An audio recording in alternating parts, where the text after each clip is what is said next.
fight for old Southwestern. For alma mater dear. Pirates fight for old Southwestern. To Southwestern will be loyal to the sun from the sky. And remember to the end that our fight will never die. Pirates fight, yeah we win, ayy. Pirates fight, whoa, to the end, whoa. Pirates fight, yeah we win, ayy. Pirates fight, yeah, to the end, whoa, to the end.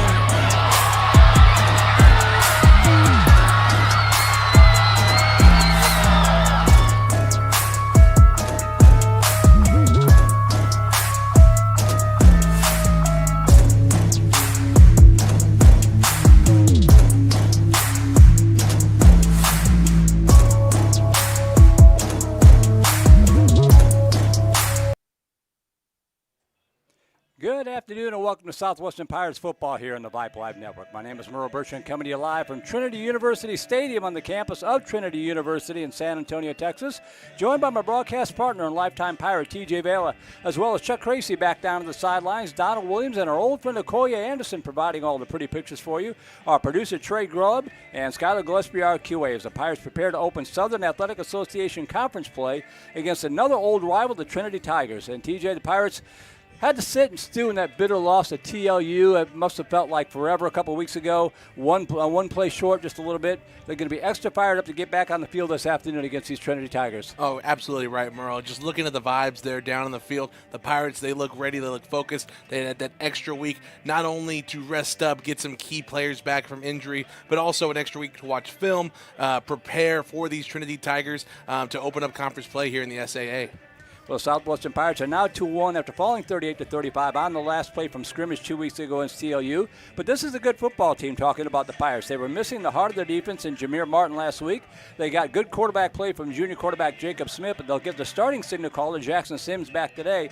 That will all help, but the Pirates have to find that consistent running game to sustain drives. We've seen it in fits and bursts and starts and that kind of thing. They're playing a really tough defense today. They've got to figure out a way to run the ball consistently. They really do, and it's going to be a challenge today, Merle. The Trinity defensive line, they're stout. They're all upperclassmen. They're very good, but that's not to say the Pirates aren't ready for that. Their offensive line, this is going to be the most complete offensive line we've seen all year. No freshmen starting here on the offensive line today. And then, of course, we have Tyson Williams in the backfield leading the team in rushing yards with 291 yards this year, 5.9 yards per attempt. So the rushing game, once it gets going, it's going to really open up things for the passing game later on in this contest. On the other side of the ball, the Trinity Tigers are a perennial playoff team regardless of whichever conference they're in. The Pirates have pretty much seen them everywhere. They're off to another 3-0 start, including a season-opening 26-14 win over our last opponent, TLU and Seguin. We talked about how the Pirates have much improved from last year. Does it feel like this will be a barometer game maybe to see if that's really the case against these Tigers? It is going to be that type of game, Merle. You know what Ric Flair used to say, to be the man, you got to beat the man. And so right now, for what it's worth, the Trinity Tigers have been the man in whether it be the SCAC, the SAA. And so this is going to be a big test here for the Pirates today, but I think they're more than ready for it. And down on the sideline, I'm going to call them up here real quick. Sweltering in the sun while we are enjoying the somewhat semi-air conditioning here at Trinity Stadium is Mr. Chuck Tracy back from his wedding celebration last week. Chuck, your thoughts down there on the sideline? Well, I'm going to have to agree with TJ in that, with the bye week, what preparation were the Pirates able to do? What injuries were they able to nurse into a playable form? And what kind of game plan did they scheme out over a 2-week period? It is a perennial power in Trinity, but any given Saturday, that's what I have to say. And this Pirate team looks hungry, and as TJ mentioned, they also look focused. Well, we'll see how it goes today. That up. We'll see how it goes today, Chuck. Stay in the shade as much as you can. At least we know what to look for. You got the yellow shirt rocking again today, so we know where to find you on the sidelines today. And let's kick it over to Mr. I gotta wear the bright yellow. It's gold. Thank you very much. There you go. Kick it over to our producer extraordinaire, Mr. Trey Grubb, who made his play-by-play debut last night, doing play-by-play for McNeil, who defeated my Vandergrift Vipers. We're still speaking to each other, guys, but just barely. Y'all didn't drive down together. No, we didn't drive down together. We did not. Couldn't do that. No, congratulations to McNeil. Nice job, Trey, last night, filling in for Mike Rose on play-by-play. But your thoughts on this contest here today for the Pirates? Yeah, it's going to be. That was a tough loss, right? A couple of weeks ago. You've had a couple of weeks since then, but that was a pretty tough loss. So how do you come back from that? What were the players like during practice? How focused were they? You know, we always like to talk about every single week you try to go 1-0. Right. You can't win last week's game and you can't win next week's game, so you just got to go 1-0. So what's their mentality coming in here? I like it that it's on the road, because when you're on the road, a lot of times that can help the guys focus. Yep. So looking forward to that and seeing how they bounce back from the loss. Well, that sets the table here. We'll take a quick break. When we come back, we're going to hear from Southwestern Pirates head coach Bill Kreis will get his thoughts on the tough loss against TLU and set the table for this afternoon's contest, our first day game of the year, on the road in San Antonio against the Trinity Tigers. So we'll take a break and be right back. You're watching Southwestern Pirates football on the Vype Live Network.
And we're pleased to be joined once again in the pregame show by the head coach of the Southwestern Pirates, Coach Bill Kreis. And boy, I tell you what, Coach, we sit here on a Monday about a week and a half after the game against TLU. I kind of get the feeling that we could have been playing all that time and it would still be about a 3-point game. What a game. Yeah, it's just, that's the way we've been playing against those guys. Yeah. Just, ever since since 2016, 17, we've all been it's always been really close. We both play hard against each other, have respect for each other. Both programs do a great job. Coach LaHue runs a great program down there. So it was a great game, Merle. I think a lot of people came up, and I want to thank those who reached out after the game, talking about how fun it was to watch Southwestern University play that type of football and that type of game. Obviously, you wish the last play of the game was switched a little bit, but I told our players, there's over 200 plays from scrimmage in a game, right. And any one of those plays can change the outcome of a game. We just got to play each play as best we can, and the culmination of the result becomes of all the plays that you put together. And unfortunately, we ended up on the short end of the stick, but it was a heck of a football game, great atmosphere, it was fun to be a part of. It was kind of crazy, and I'd kind of forgotten about it. Maybe I blocked it out, I'm not sure, but it was almost like two different games. I think like 17-17 at the end of the third quarter, then all of a sudden there was a game within a game in the fourth quarter. Talk about that wild stretch again for the second straight week. Yeah, it's been crazy. We've been playing the games, the way we've been playing is it's been pretty close throughout and it's been, one side plays decent defense, another side plays good offense, it's kind of even itself out, and the fourth quarter has just been a barrage of points and everything else, and on the defensive side of the ball, you get kind of frustrated, and what we're doing doing and what we're not doing. But then at the same flip side, we're playing so well right now offensively. It's really fun to go in there. And you had a chance to speak with Graydon earlier, and he's been playing so great. And I know I was on the headset, and it's 3rd and 8 from the whatever yard line, and I told Coach Mass, throw it to Graydon, find a way to get him the football, and he goes up and he makes a play. So it's really fun watching those guys make their plays, and which is good, and it makes for entertaining football, I think, for the fans and for the broadcast team. Luckily, I don't have any more hair to lose, because it takes a toll on us as the coaching staff and the players on the sidelines. But we're handling it well. We're having fun, and we're excited to get back after it this weekend. Yeah, it's been a long time since I looked at a box score and seen 600 yards for Southwestern on the offensive side. That had to be kind of nice. Like you said, frustration maybe on the defensive side, but Smith, the new quarterback, comes in and does a great job. He looks so much better after a whole week preparing. Leading rusher, he had a running back just shy of 100 yards. Talk about the offensive performance a little bit. Yeah, it's just been amazing. I mean, credit to the coaching staff, credit to the players. We're putting our players in good positions to excel. We're trying to feature our most talented players. Our offensive line is playing really well. Both quarterbacks, we talked about that, Myrtle, before the game. We felt comfortable with both quarterbacks going into spring, coming out into the fall, and you can see it. Yeah. Jacob played absolutely great. And so now it's a luxury for us to be able to say we have 2 quarterbacks that we really, really like. So we're going to feature them both, find a way to get them both involved and do some really good things. Jackson's still working off that hand injury, but he seemed like he was ready to go this bye week and practice quite a bit. So we gotta we're gonna use them both and see what happens. But we're really, really comfortable with the way the offense is playing. They're running the football, throwing the ball. We're taking care of the football, which is awesome. We've had 1 turnover in 3 games. It's great. It's great to see, and we're gonna keep playing that way. We're gonna keep being aggressive. Feel like we can move the ball on most teams. So we're in good shape when it comes to that side of the ball for sure. And then last comment about the TLU game. Talking to Graylin just a few moments ago, and talked about how that extra itch to get back on the field has to be frustrating to have that loss and have to sit on it for 10 days. But at the end of the day, it's still a non-conference game. So what do you learn from that? What do you take forward to help you get ready for this next run of games that really matter? Yeah, to us, Merle, every game matters. But I know what you're saying. I understand what you're saying. Yeah, we had a good bye week. We came in and worked on some stuff, and we were very about us over the bye week. We weren't focused so much about Trinity. It was about, we learned a lot over those first 3 games. Right. Figure out what we're good at, what we want to continue to do, and then also work on the things that we need to be improved on. So there's all those kind of things throughout the deal. We talked about Trinity, and of course we worked on that a little bit. But for the most part, it was mainly about us. What do we do well? What do we need to get better at? And that's what we mainly focused on during the bye week. Well, if we're sitting here a week from now talking about the Pirates getting 600 yards again, they'll have done it against a very, very good defense. These guys come in averaging about 7 or 8 points a game. Talk about TLU. Talk about Trinity just a little bit. Yeah, they're a great football team. Top 20 team in the country now. I think recently the new poll came out. They're 3-0, and they played really, really well the last 2 games. They're very athletic on defense. They run around and play really, really hard. They're coached very well. Offensively, they're very balanced. They're very balanced. They can run it. They can throw it. They got a younger quarterback playing because a sophomore, but he's doing a great job. So they're a very, very good football team. It'll be the best defense we've played maybe all year. Definitely so far this year, maybe the best that we play all year. Very fundamentally sound. They come after you. We know what they do because they're pretty much the same defense every year, but they stand out there and say, hey, you got to block us, and it's hard. Right. So it'll be tough. It'll be a big challenge for our offensive line to see if we can get the running game going against these guys, and we'll continue to rely on some explosive plays, hopefully in the passing game. But we're going to go out there and play really hard. We feel really good about our team. We feel like we can compete against anybody, so we feel good about going into the game. We got to have a great week of practice. We're going to talk about this week about being disciplined in everything we do. Discipline, discipline, discipline. That's going to be our number 1 key phrase this week. And be disciplined in our tasks, be disciplined in our responsibilities, because we got a tough challenge, but we feel like we're in great shape to take that head on. And one of the hallmarks of a good program is how you respond after that extra week. You get some guys back, maybe get a little bit healthy, some of the nicks and cuts and that kind of thing. Are you looking forward to seeing how you guys respond after having that extra week off? Yeah, for sure. I think so. We're going to get our, one of our best players back on defense. Jameer Martin should be able to play for us. And that was a big miss out of the TLU. He leads us in tackles. He makes all our defensive calls. He is our leader on defense, and so playing without him, playing with him changes what we do and changes our outlook on defense. And then we're getting some offensive linemen back, which will be good. And like you said, Jackson Sims is going to be able to be back and be part of the game plan as well. So we're feeling good. We'll be a lot healthier on both sides of the ball, I think, overall. We still have some question marks on defense to see if some of the guys that got banged up in the TLU game will be able to be ready to go for Saturday. But we're hoping, like I said, with the extra bye week, the weekend and everything else, we'll see who's ready to go today. And the last question for you. You touched on something a moment ago that I thought was kind of interesting because I felt it the same way. It feels like, and this hasn't always been the case, the Pirates can play with just about anybody at this point in the season. Talk about that mentality a little bit because Trinity's kind of handled Southwestern since you met up again the past 2 years after a few years off. But talk about that mentality of, hey, if we can hang with these guys, we can hang with anybody. Yeah, we had a great spring, and that was kind of our deal. Our deal in the spring was let's make sure that we understand what we're doing, what our strengths are, and let's just play to those strengths. And we just told ourselves we're going to be aggressive. We're going to be aggressive on offense. We're going to be aggressive on defense. Our special teams has been bolstered big time with our long snapper. We're punting the ball really well, so we feel like in all facets of the game that we're able to go out there and play on Saturday and play our game. You need to be able to make some adjustments and do some things versus certain teams, but we feel confident in what we can do. We feel confident in the fact that we can block people up front. We feel confident in the fact that we can stretch on the perimeter with good receivers. We are able to run the football, all those kind of things, have good quarterback play. Feel good about what we do defensively and overall making sure that we can stay in games. So, yeah, Merle, we feel good about where we're at. We feel good about what we can accomplish. Long season left to go. Yeah. Trinity's a great football team. We got to play really good football. We got to be disciplined, like I said earlier, and we got to be aggressive on what we do. But at no point in time do we feel as if this isn't something we can't go out and handle.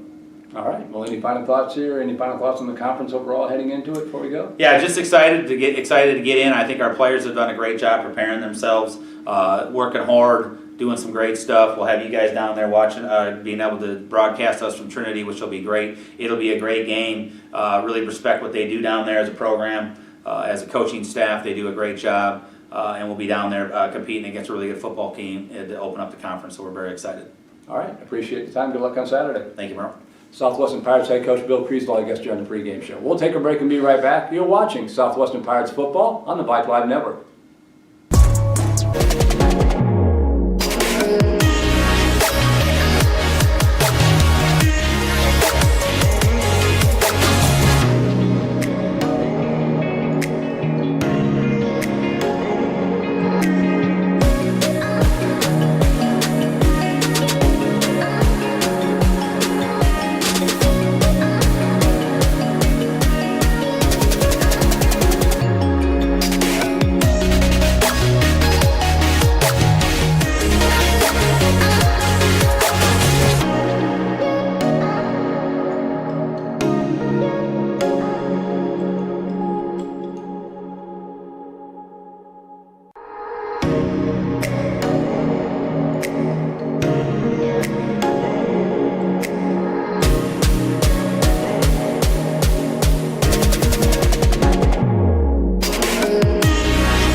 And welcome back to Trinity Multipurpose Stadium on the campus of Trinity University in San Antonio. Merle Birch and TJ Vale and Chuck Cracy, Trey Grubb with you. This will be the 10th meeting between these two programs. Trinity leads the series 7-2. They've won the last two, including last year's 34-7 win right here in this very stadium. So TJ, it's pretty close. I wanted to ask you, it's pretty close. Which is the bigger rival, TLU or Trinity? And does the fact that this is now a conference game factor into that answer at all? That's a great question, Merle. You know how I feel about both Yeah, schools. you might be just a tiny bit biased. You know that TLU is probably, in my opinion, one of the worst universities in Texas. Trinity is right there with them, too. But the fact that now Trinity is in our conference, I would have to say that does factor in quite a bit. So I think this rivalry and the fact that it's reignited after a multi-year hiatus, I think that is it's a big point of emphasis, and it's become a big reason why this rivalry has become so big, not just to the alumni base, but to the current players too.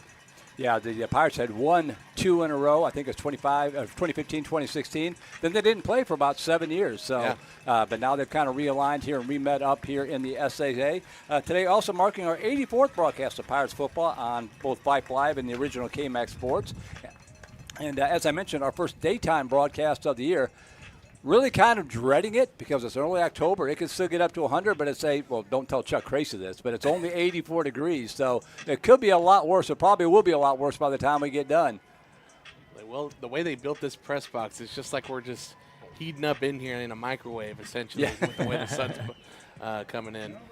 But I think we said this last year when we were here. Kudos to the folks at Trinity because this place used to be really, really bad. Yeah, it used to be a dump, actually, Merle. When I last played here in 2016, it was a grass field. It basically was a dust bowl, essentially. Yeah. And the stands, they were abysmal. I mean, the locker room for the away locker room still needs to be updated. It's literally an old classroom, it feels like. But for what it's worth, they have done a great job in updating the stadium. Yeah, the quote-unquote press box we operated out was like basically the size of a closet. There was room for 2 people, and our producer sat cross-legged behind us on the floor. So it's quite a bit different now as the Pirates take the field. So after they gather in the end zone, we'll go down to Chuck on the sideline. He'll have a word or two with Coach Kriesel as the Pirates get ready to open SAA play. 2 games already underway in the conference.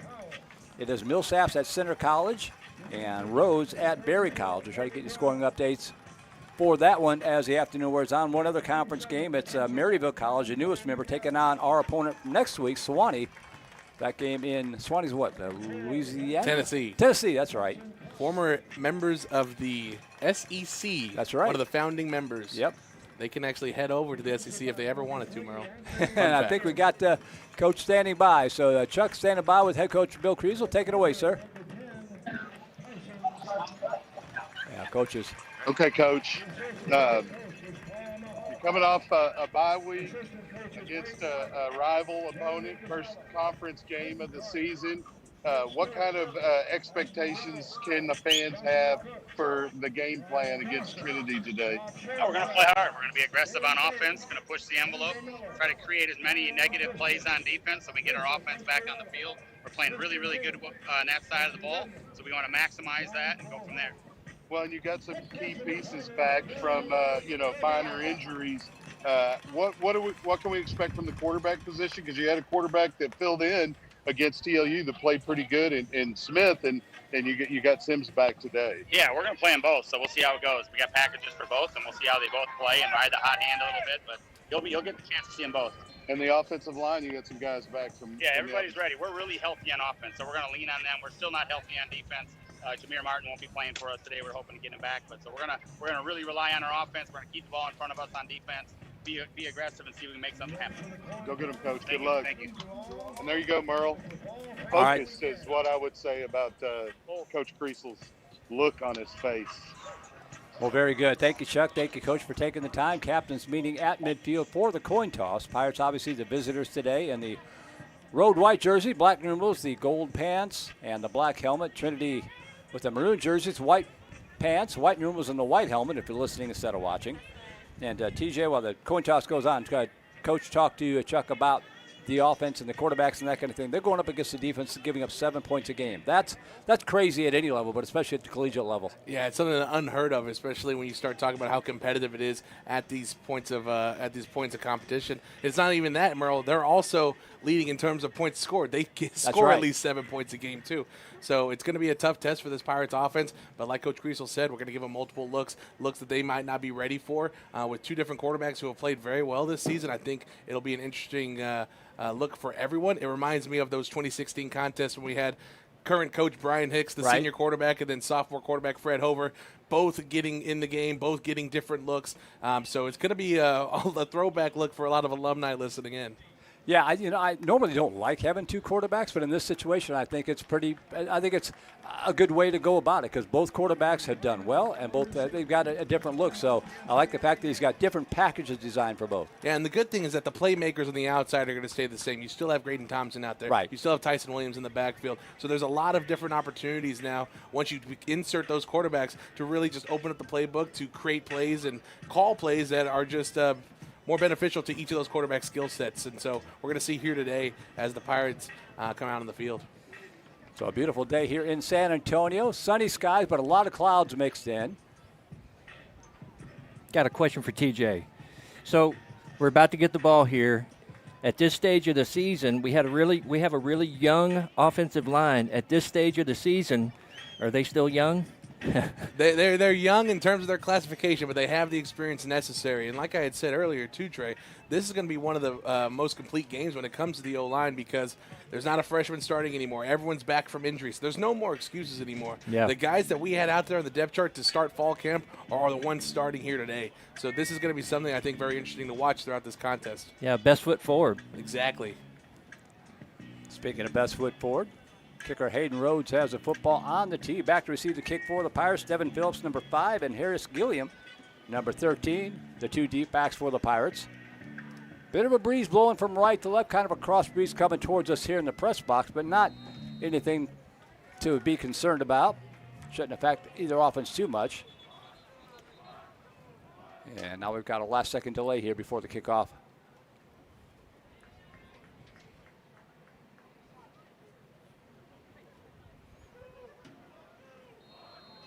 All right, he's got the all clear.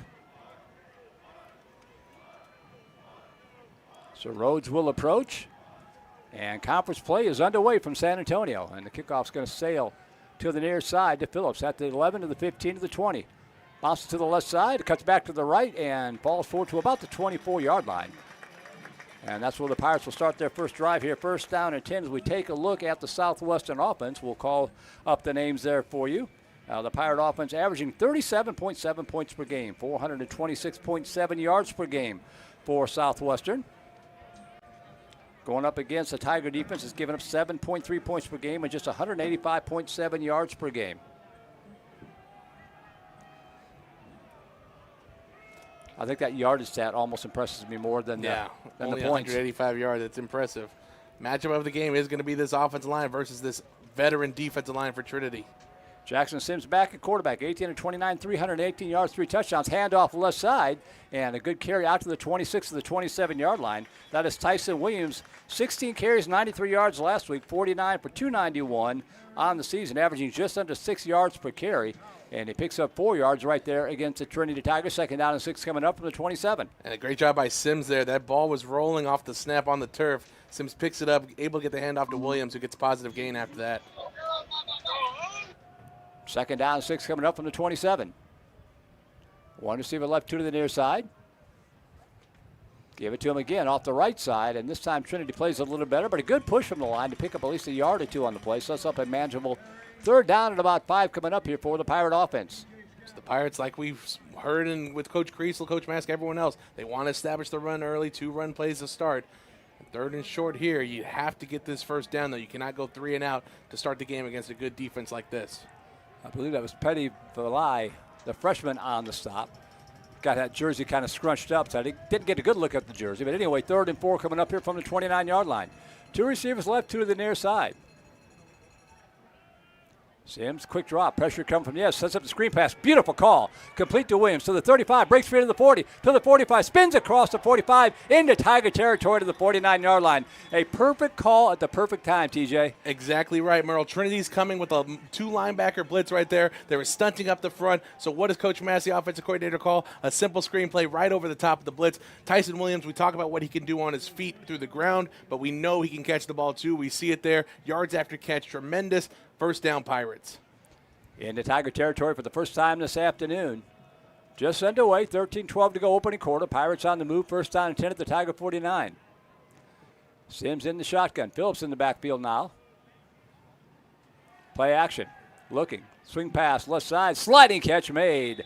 Beautiful catch by who else? Graydon Thompson. We'll hear from him at halftime.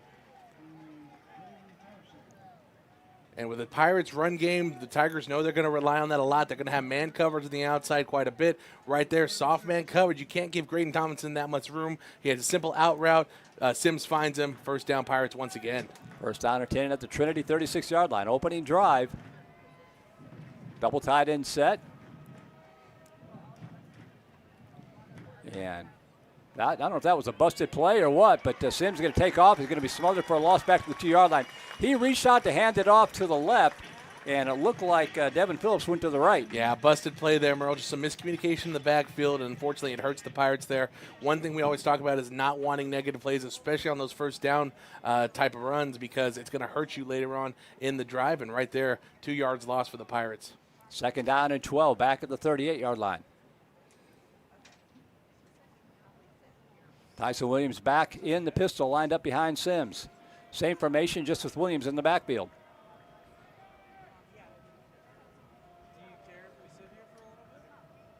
Low snap, dribble on the ground, busted up the timing, and Sims going to roll to his left. Bale batted away and intercepted. That play was doomed from the start on the bad snap. Sims rolled out. He had a receiver open on the fire drill, but one of the big meat hooks got up in the air and batted the ball up in the air, and Trinity gets the first turnover of the afternoon. Yeah, he had Quentin Williams open in the flats, Merle. It would have been a first down for the Pirates, but unfortunately for them, the linebacker coming in, number 51, Ferris Rafi, he puts his hands up, jumps up, knocks it down, and his teammate comes down with it. And for the Pirates there, that's an unfortunate break because you were driving on the Tigers' defense that whole way, and just because of a low snap that kind of created that fire drill type of play, it results in that, and the Tigers' high-powered offense starts off with great field position here. Under sophomore quarterback Hondo Franklin, 40 points a game, 431 yards per game. He's 52 out of 73, 549 yards, 8 touchdowns, 2 picks for the sophomore quarterback for Trinity. He is in the shotgun.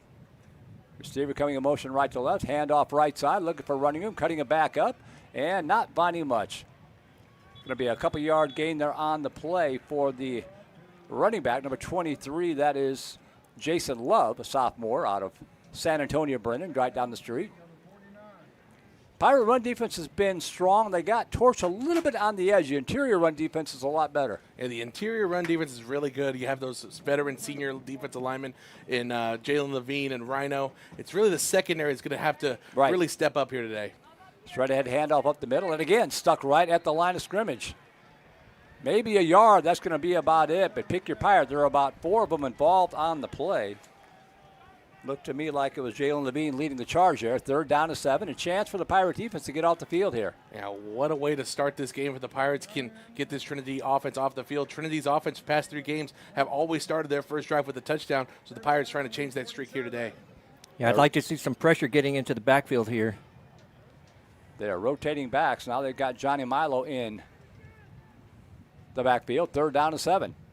Dropping back, pressure come from the edge, pass over to the right side, in and out of the hands, and almost intercepted.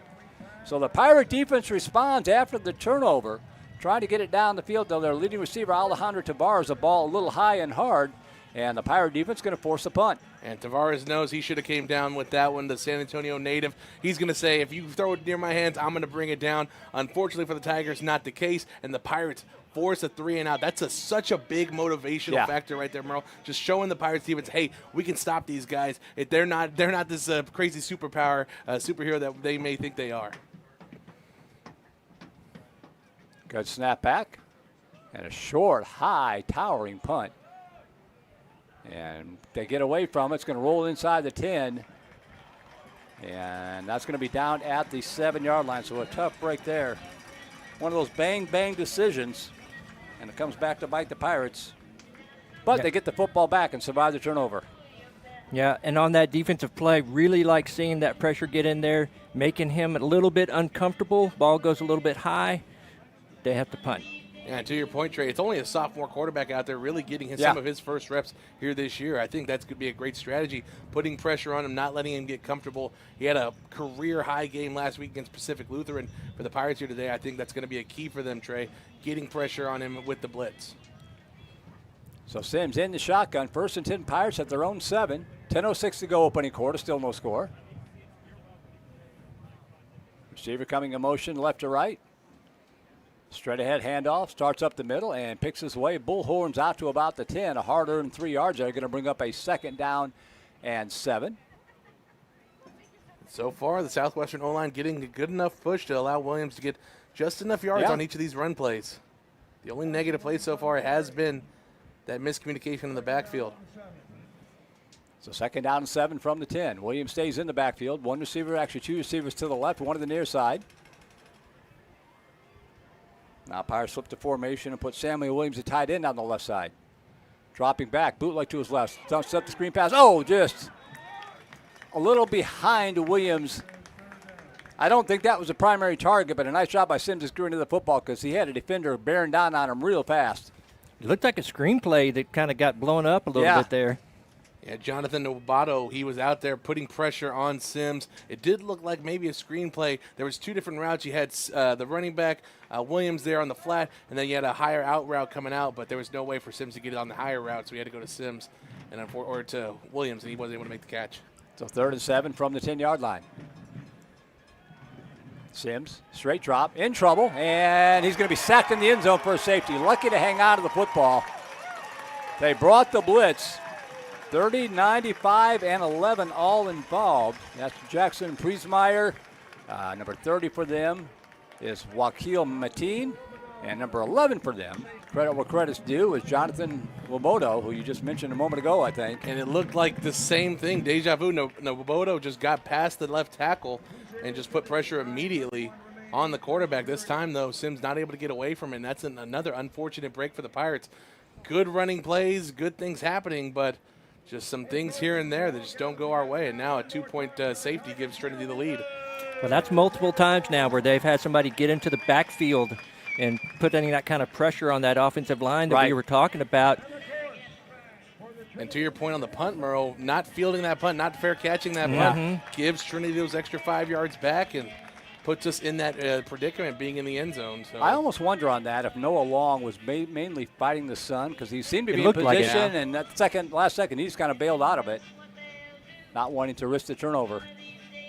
So 2-0 Tigers. Pirates have the choice of punting or free kicking here from the 20-yard line. They're going to kick it away from the 20. Oh, my. So Chase Lanham with the football on the tee at the 20-yard line. Quite a song there that they played here in the stadium.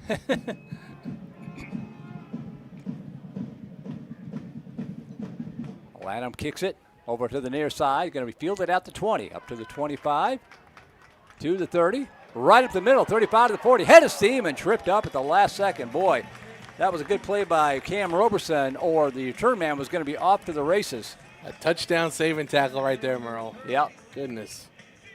So 2nd time in a row, though, that Trinity's going to have great field position to start here at drive. So 1st down 10 at the 47-yard line. 9:23 to go opening quarter. Baseball playoffs are underway. 2-0 Tigers on top.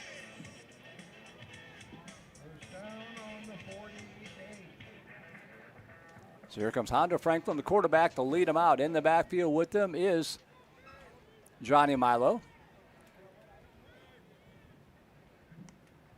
Quick drop.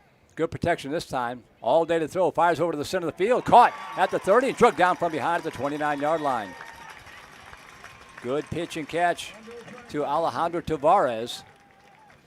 But the Tigers on the move. 1st down 10 to the Pirate 29-yard line. And that play really only happens because of the protection from the O-line right there, Merle. Not getting any pressure on the quarterback. Trey mentioned the importance of it earlier. And that time, Hondo was able to just stand in there, wait for the routes to develop, and find a receiver open over the middle. Jack Kaiser lined up to the left side. Now he's going to go in motion. And it's a handoff up the middle, inside the 25, and knocked down at about the 23-yard line. Hard running by Luke Sams as the freshman running back. And that'll be a 7-yard pickup. 2nd down and 3 coming up. Well, you pick up 7 yards against this Pirate interior defense. That's impressive. And he went right up the middle with it, too. 2nd down coming up. Franklin in the shotgun. Milo to his left, 2 receivers to the right.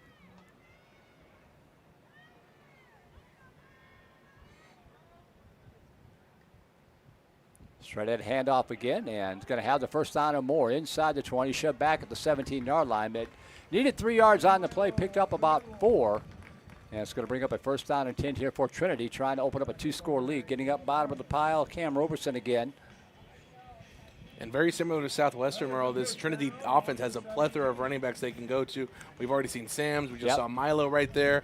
On the depth chart, they have Zay Huerta. So it's just like the Pirates. They have a lot of options in terms of getting people the ball on the ground. The Huerta's actually a leading runner statistically. I think I've only seen him on one play, and he didn't have a carry. 2 receivers to the right, 1 to the near side. Franklin, play action, pass over here to the left side, and miscommunication there. We talked about it, just a sophomore quarterback, and that time he threw, the receiver broke to the inside, he threw to the outside, so the Pirates catch a break, 2nd and 10. Yeah, he also had Rhino right up in his face, too. So not too, got to get the ball out quickly there if you got that scary-looking man coming right at you. That's a business decision right there. Yep. Somebody nicknamed Rhino's coming at you. It's probably not going to be a good thing. 2nd down and 10 from the 17-yard line. Franklin play action pass to the left side, and kind of the same thing. Yeah, he threw an out again. Yeah. And that time just a little button hook. And a lot of these times, especially with the spread offense that Trinity runs, it's all option-based routes. It's what they see out there. And so right there, Tavares thought he saw one thing. Franklin thought he saw another, and that's why we saw Franklin just way overthrow his receiver there. So a big 3rd down here to hold them to a field goal attempt. 3rd down and 10 from the 17-yard line. And the wide receiver's reading that right, too. We're playing about 7 yards off. So. Yeah, he was looking for the hitch route, but Franklin thought he was going to go out. 4 seconds on the play clock. They're going to have to call a timeout. All sorts of confusion there for Trinity. It's a big play here. If the Pirates get the stop, you're down maybe 5-0 instead of being down 9-0. That's a big emotional lift for the Pirate defense if they can get the stop. Yeah, it's going to be a big play coming up here for the Pirates. I think if the Pirates are able to get the stop, Tigers will go for the field goal. They have Hayden Rhodes, the SAA Special Teams Player of the Week in Week 3. Right. Is their kicker. So for the Pirates here, it's another bend-don't-break situation that we've seen all year, and this would be huge. Just getting the ball back to the offense, still within a 1-score game. 7:24 to go here in this first quarter.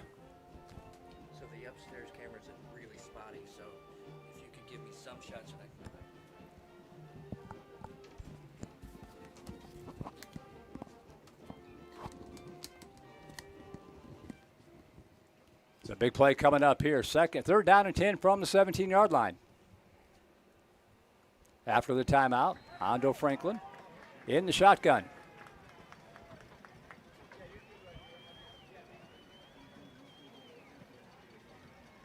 Takes a snap, dropping back, looking, good protection. No, he's going to be sacked. Good protection for just a second, but then it broke down, and coming in from the backside, I believe, Caleb Harmon coming in. And that's going to make for a dangerous field goal attempt. That really shoved him back a long ways. They only had 5 blocking. Southwestern brings 6, and Caleb Harmon with the twitch on the inside gets through, gets free, brings down Franklin. And you're right, Merle, that's going to put him back. It's going to be now about a 43, 44-yard field goal. It looks like a 42-yard right here, so definitely not easy. His career long is 48. Yep. 2 out of 3 on the season with the long of 48. Right between the uprights, that helps. About a 42-yarder officially is where they're going to put it down. Good snap and hold. Kick is up. Got the leg. Does it have the accuracy? No.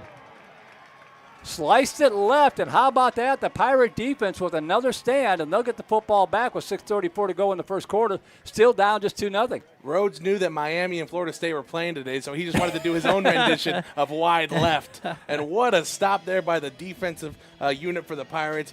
Doing a good job of staying on their routes, staying on their assignments, and then to Trey's point earlier, bringing the pressure, not allowing Franklin to be comfortable in the pocket, and pushing him back to where Rhodes had to put extra leg into that one, and he pulled it. So the Pirate offense trots back on the field. They moved the ball a little bit, just haven't sustained the drives. Pro set here. Smith's in. Yeah, no kidding. Smith's in. Standing at the 20-yard line, 1st down and 10 from the 25. Smith dropping back, looking, fires over the left side, caught wide over the middle to the 30 to the 33-yard line, and that pitch and catch to Blake Garcia. I met his dad down in the parking lot trying to help Trey get in here so we could set up the equipment. So, you're famous, Merle. Everyone wants to meet you out in the parking lot. But right there, trips to the top of your screen.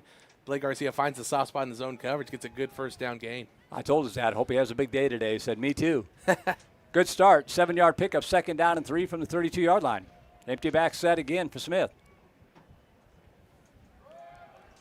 And he's going to keep himself left side. He's got the wheels, and he's going to pick up the first down. It looks like, yeah. Wasn't sure about the spot, but, yeah, he got a good spot out to the 39-yard line. First down, Pirates. And right there, Smith put number 51, Ferris Rafi, on skates. Nowhere for him to go. He had a bead on him, but Smith just put the juke on him and said, hey, I'll see you past the first down marker. Pirates going quickly. 2 receivers near side, 1 wide left. Straight ahead handoff, and, boy, wow. That was a stop with authority by number 95, Jackson Priestmeyer. That's what happens when you don't block somebody. Yeah, right. And Priestmeyer had a little bit of help. Number 0, TJ Scannell, came through with the blitz, too, and unblocked. And unfortunately for Devin Phillips, he felt that one. 2nd down, 11, loss of a yard, back to the 37-yard line. And Smith should be coming into this game with a lot of high confidence. I would think, after his play in the previous game. Went 19 of 27, 380 yards, 3 touchdowns, and a pick last week. Phillips goes in motion. They fake the handoff to him. He's going to take it up the middle. Got some running room. Stumbles forward. Spins free. 45 to the 50 to the near sideline and shoved out about the 45. That should be a late flag. He really flung him out of bounds. It's really surprised he didn't get a flag, but what a run there by Smith. Hey, Merle, you forgot to mention the 107 rushing yards and 2 rushing I touchdowns. did get to it. Right there, Smith reminding you, hey, I could do it on the ground, too.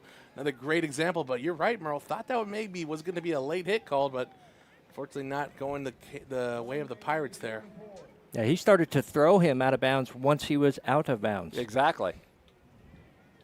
But Smith does the job, picks up the first down.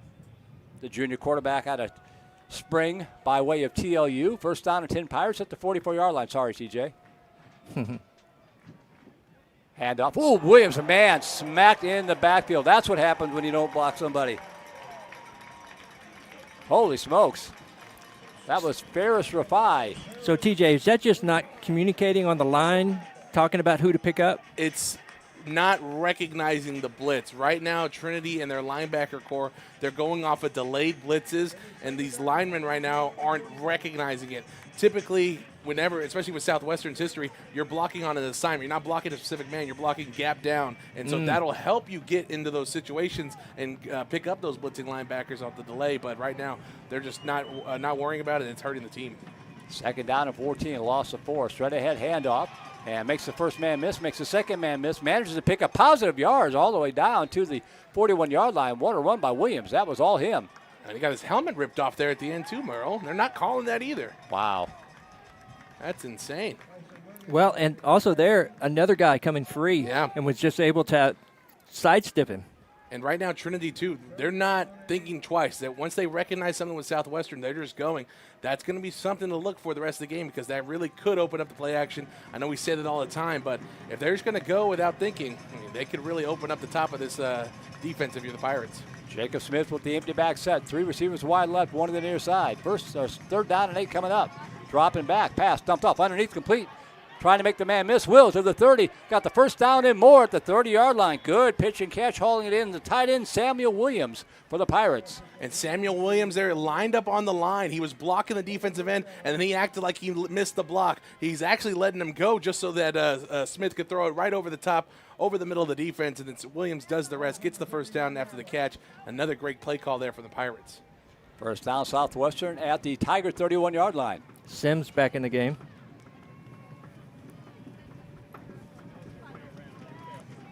Also in the game is Devin Baylor, the Pirates' third running back. Fresh legs, play action. Picks up the block, rolling to his right. Giving ground, still rolling, and just throws that one away to the sideline. Smart play there. Live to fight another day. Pressure was coming in for Trinity by Zach Scarborough, along with Greg Jones. And Sims couldn't see it because he had guys right in his face immediately. But Blake Garcia at the top of your screen was wide open, beat his guy off the route. And it would have been an easy touchdown for the Pirates. Just Sims couldn't look over there because he had to deal with guys coming right at him. Well, Trinity is just living in the backfield. Yeah. Yeah, and it's those older guys. They've been there all 4 years, and they've really developed well. Second down and 10 from the 31-yard line. Handoff, Williams to the left side. Got some running room. Puts the shoulder down inside the 30. Stays on his feet and bangs it down to about the 21-yard line. We'll see if it's enough for the first down, but what a job by Quincy Williams.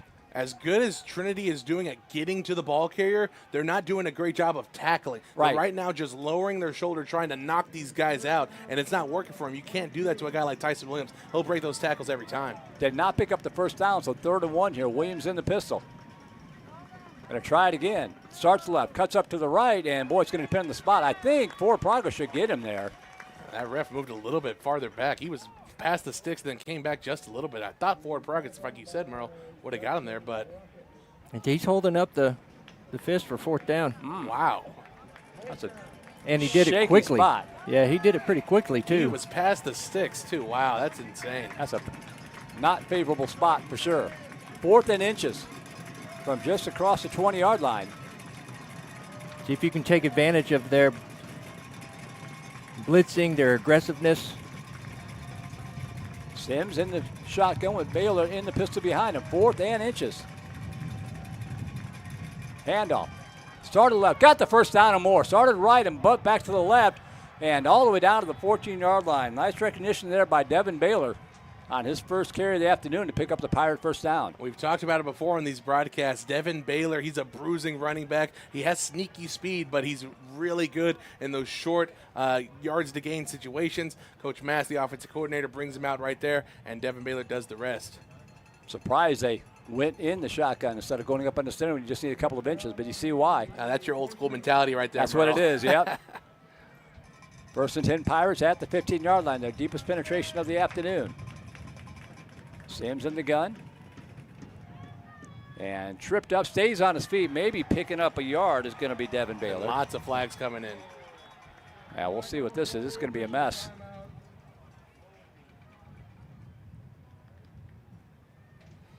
He also got quite a few yards on a second, third, fourth effort. All of these running backs are doing a good job of keeping their legs turning right now. We'll see what this flag is. It'll be interesting. If it's a face mask, this that would be helpful. Really help out the Pirates. I didn't want to say it out loud, but that's what I was hoping for. Personal foul. Face mask. There you go, TJ. Go to Vegas. Come on. Buy a lottery ticket one time. Gas stations back to Georgetown don't want to see me. First and goal, Pirates from the 5, trying to take the lead here. 9 seconds to go, opening quarter. Yeah, and since it happened kind of outside the 20, it's not half the distance. That's Great right. point. And that's going to be the end of the first quarter. They wind the clock when they put the ball down, and we reach the end of quarter number 1. It's been a good one. 2-0 Tigers, but the Pirates are on the move. And where are you at, Chuck? I can't see. Oh, there he is. 2-0. Who would have thought that? Pirates with a chance to take the lead here, start the second half. Yeah, I certainly wouldn't have picked a 2-0 score on the numbers, a la the Super Bowl pick numbers, but not surprising.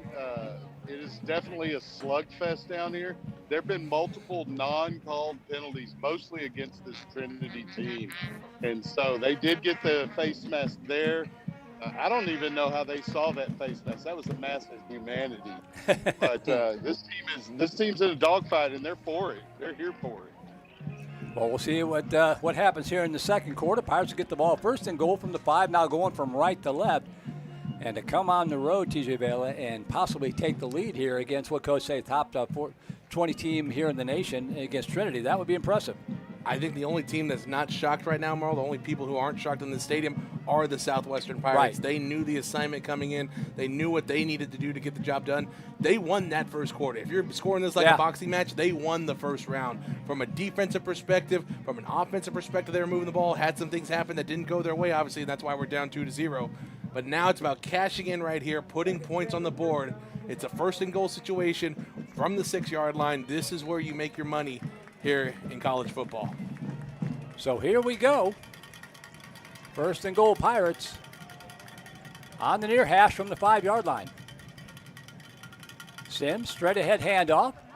And bounces left side, digging toward the goal line. Second effort, did he break the plane? Not quite. They keep him out of the end zone. Needed 5, picking up 4 is Devin Baylor. It'll be second and goal from the 1. They're not giving them any type of No. spot here, Merle. Like, he had the first down play earlier, and now that play, it looked like maybe Deuce had stretched out over to get into the end zone, but no. But now you got essentially 3 plays to get 1 inch. Yeah, I don't think it's a coincidence that Deuce is in there. Big bruising running back. Yep. 5-man front here for Trinity now. Second down and goal. They're going to give it to Baylor again. Left side, pushing towards the goal line. Did he break the plane? There it is. Touchdown, Pirates. Massive humanity. I wasn't even watching that. I was just watching the official to see the call. Just hoping, praying that Deuce got over the line, and right there he did. His first touchdown of the year, and it's a big one. Gives the Pirates the lead here against their rival, the Trinity Tigers, in the second quarter. So 6-2 with the extra point pending. And tip of the cap to the defense for setting the table on that. Forcing the missed field goal. Is on for the extra point. Chase Lanham. He's 11 out of 11 thus far this season. Good snap and hold. Kick is up. Makes it 12 out of 12. So just underway second quarter. 14-19 left. And the Pirates lead it 7-2. And when you think about it, Merle, a team like Trinity hasn't experienced adversity like That's this right. all year. The Pirates, they've experienced quite a bit of adversity just like this all year long. This is one of the situations they haven't really experienced, being up like this against a better team. Right. They've been up against worse teams, so now it's about how do we manage to continue this momentum? How do we manage to continue keeping this better team down so we can come out on top?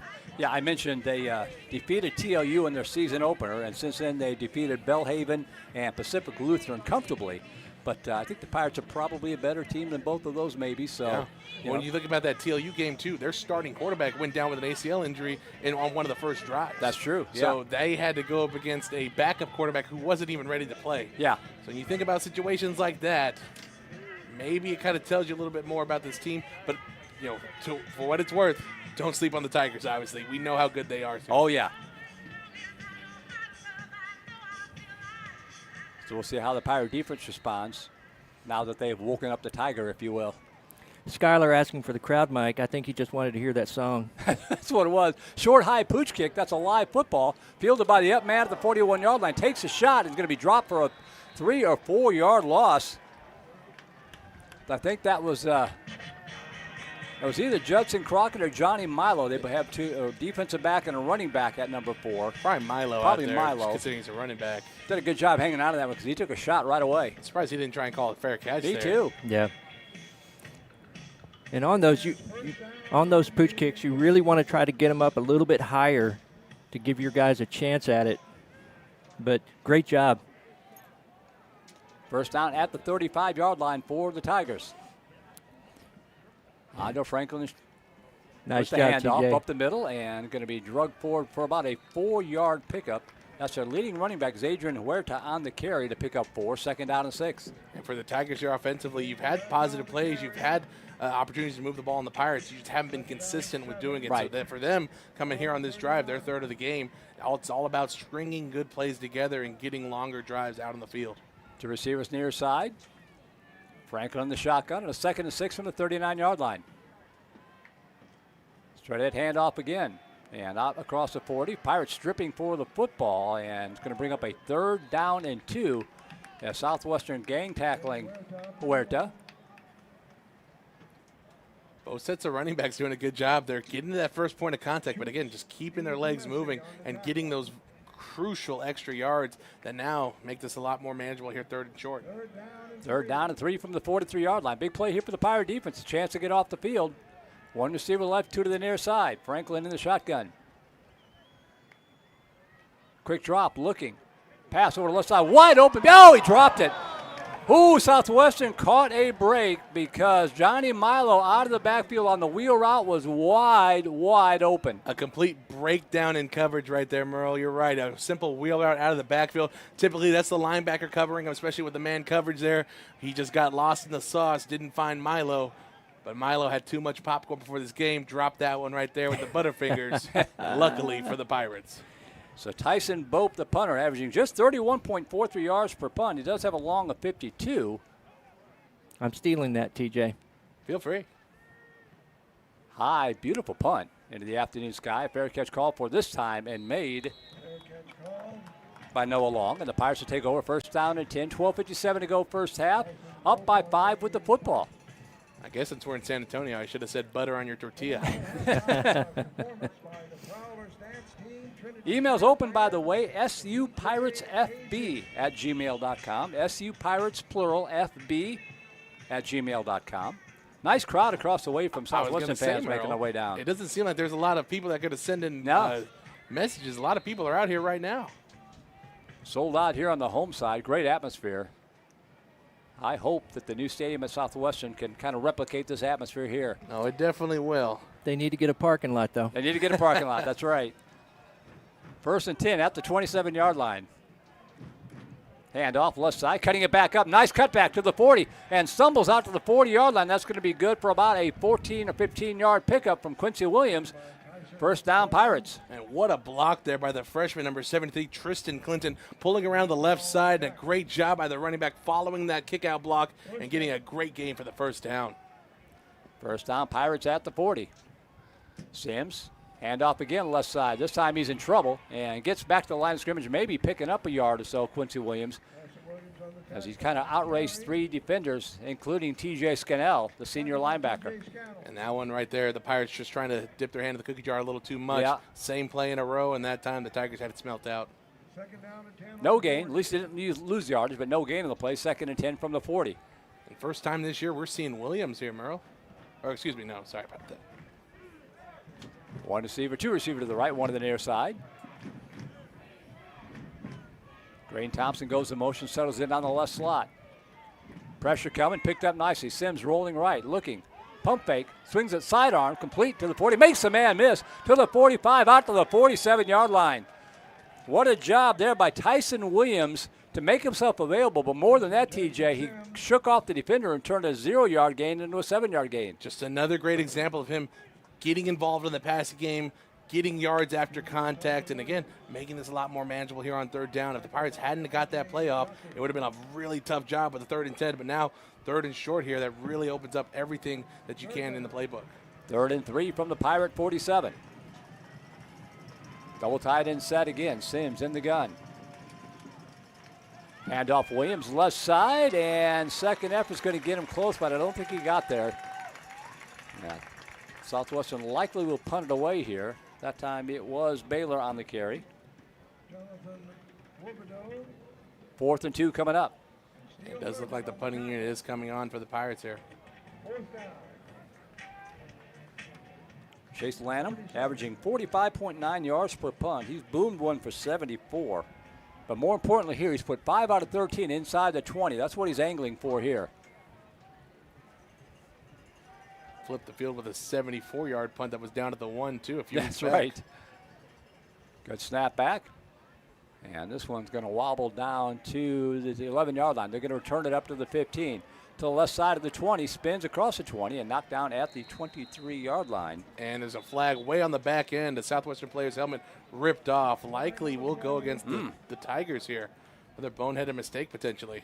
Lamont Nickelberry with a nice return of about 11 yards, but it looks like a lot of this will come back. It's a nice head of hair right there on the gentleman that had his helmet removed. Thought it was Troy Polamalu for a second. Yeah. Just given the colors, the hairstyle.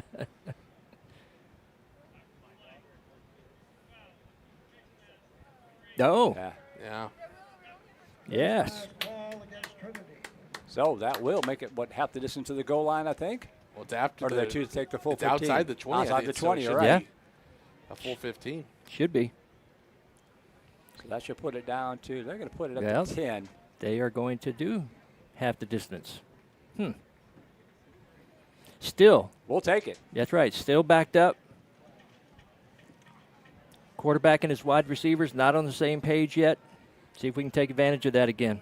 And this large crowd below us is a little quiet right now. First down and 10 at the 10. Play action, swing pass, wide receiver screen to Nickelberry. Up to the 15, gets some good blocking and knocked out of bounds at about the 19-yard line. That's going to be very near the first down marker. On the stop for the Pirates, Jackson Bowden and Cesar Navarro. Stepped out of bounds at the 18, so it's an 8-yard pickup, 2nd and 2. And that time the Tigers just outmanned Southwestern on this side. They had 3 receivers there, only 2 defenders. Those 2 defenders got blocked, and the receiver did a good job just getting as many yards as he can on the catch. Yeah, those are the kind of catches you want to try to give to your young quarterback. Let him get into a rhythm. Franklin, the shotgun, trips wide left. Play action, swing pass, same play, this time to the left side. And they're going to have the first down and more up the far sideline. And knocked down at about the 32-yard line by Jackson Bowden. That wide receiver's doing a really good job blocking the DBs over there, making it outmanned. That's the key to those plays. And so far, those two plays have been the best offensive plays for the Tigers all day. You got to shake those blocks if you're the cornerbacks and DBs. Yeah, for Trinity, we'll see if they keep running this until Southwestern figures it out. Same formation here. Yeah. They could fake it, though, and try a vertical route forward. We'll see. Trips here to the near side for Franklin. Helps, going to set up again. Different receiver this time, and the Pirates much more aggressive, but it's caught anyway inside the 40, out to the 49-yard line. This time on the reception was Tyson Hancock.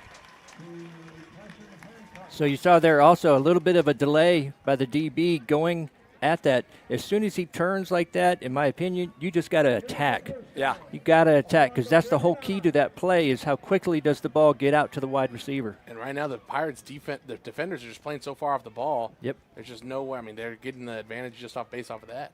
First down at the 50. It's a handoff this time to the right side, and big stick at about the 47-yard line. Managed to fall forward. First man there, Morion Williams-Jack, to knock down Johnny Milo. Gain of about 4 on the play. Second down and 6 coming up. A good drive so far for the Tigers. Just a lot of positive plays here. And really the Pirates defense haven't been able to keep up. Kind of guessing over there. 2 receivers left. Franklin in the shotgun. Hands off to Milo. Off right tackle again. Inside the 45. Bangs off a tackler. Down to about the 41-yard line. Should be enough for the first down. Good mix of pass and run here for the Trinity Tiger offense. Again, no answer for the Pirates. The defensive line right now, only a 3-man front. It's one of the easier fronts to run against, especially if you're a big old line like Trinity has. And Milo will gladly run behind them. First down, Tigers at the Pirate 41.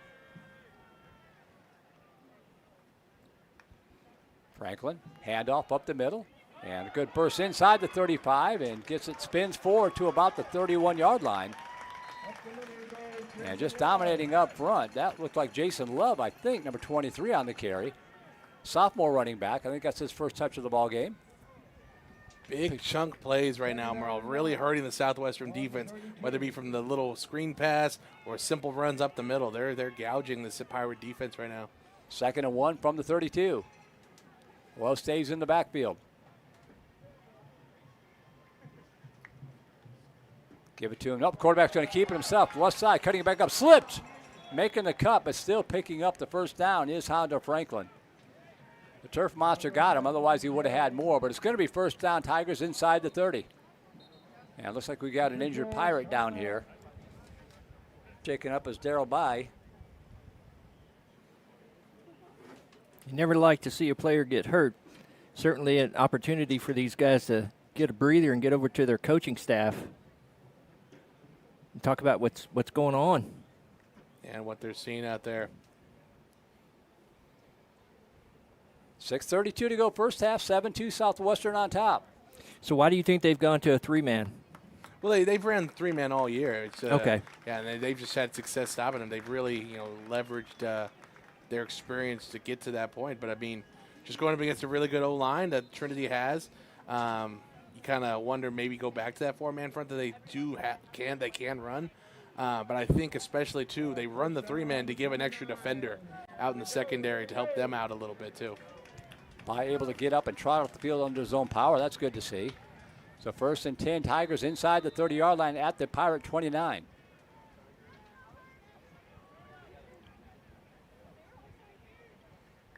Franklin, swing pass right side, and Pirates are ready for it that time. Nicely done by Gilbert Anderson. He said enough of that stuff. And that's the play you need right there just to put an end to those type of plays. Anderson says, I'm going to get past my block, I'm going to smell this one out and make the play. Good job, and he laid a big hit stick on that receiver. Took him a little bit to get up. Yeah, Lamont Nickelberry has gashed the Pirates on that very play, but that time he pays the price, loses 3, 2nd and 13, now back to the 32. Yeah, you got to trust your guys behind you, and you just got to go after that wide receiver. Nice play. Franklin, play action. Pump fake, looking left, not there. Got a wheel route behind the defense. He's open. Overshot him. Boy, he had a step. Pirates got away with one again. And that was the second option for Franklin. He was really looking for the post route over the middle. That was perfectly covered. The wheel route ended up becoming open, but he had his guy just overthrew him a little bit. Luckily for the Pirates, now a big third down play coming up. Trinity likely in 4-down territory, kind of a no man's land here at the 32. That was Nickelberry, the intended target. He's out for this play. Trips left side in a triangle, 3rd and 13 from the 32. Franklin dropping back, swing pass the left side, caught inside to the 30, to the 25, and inside the 20, they're going to pick up the first down. Those kind of plays just break your heart, TJ. Nothing too impressive about him, Merle. Just very simple screen plays. That time right there, another example for the Pirates where they could have got off the field, but not able to do so, and now a Pirates down. Colton Schmidt hauling that one in from the left slot. Yeah, besides the wheel route, really trying to do a lot of quick throws for their sophomore quarterback. So he's not hanging out there in the backfield. Yeah, and that's a big change from what we saw at the beginning of this game. Right. They were trying to go down the field, let routes develop, but then they realized, hey, the Pirates are bringing pressure, they're bringing the blitz. And the quickest way to get out of the blitzing situations are those quick passes. And right now it's working well for Trinity here on this long drive. Jude Baldera shaking up for the Pirates, able to get up and trot off the field under his own power. Always like to see that. Yep. But Trinity is on the move. First down at the Pirates 16. Field gets shorter here. Let's see if that helps out the Southwestern defense. In the backfield is Huerta. Play action pass over to the right side and somehow caught at the 4-yard line in double coverage. What a catch. Alejandro Tavares climbed the ladder between two Pirate defenders and hauled it in. And Tavares really just, like you said, Merle, went and high-pointed that one. Franklin only put it to where his receiver could get it. He beat his man off the inside slant and got the gain. First and goal from the 4.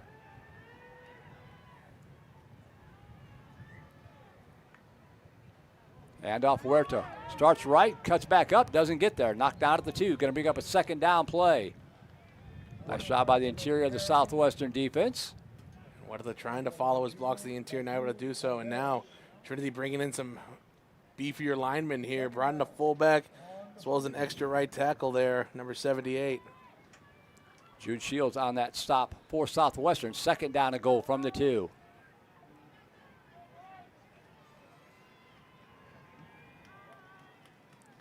Madison Murkowski, the tight end at running back. He's going to get the carry. He's going to be up-handed at the line of scrimmage to the push, waiting for the call. Don't see it yet. Nope, didn't get there. So good job by this Pirate defense getting up bottom of the pile. I see Jeremiah Wilkins, but he had a lot of help. And Quincy Nevins was the one just holding on for dear life, trying not to let the running back get into the end zone, and he did just enough. Going quickly here. Third and goal from about the 1. Quarterback pushed, and I think he got it in that time. No signal yet. There's the touchdown. So Franklin puts the Tigers back on top of the quarterback sneak on a 3rd and goal from the 1-yard line past a determined Southwestern defense. And for a drive that started at the 10-yard line on the other side of the field, Merle, very impressive work by the Tigers. But there were opportunities for the Pirates to get out of it. Just short passes there on the outside. Really hurt the Pirates here on this drive. Going to try the extra point instead of going for 2 here. I guess it's early enough. Take the almost sure point if you get the opportunity. Hayden Rhodes on for the kick.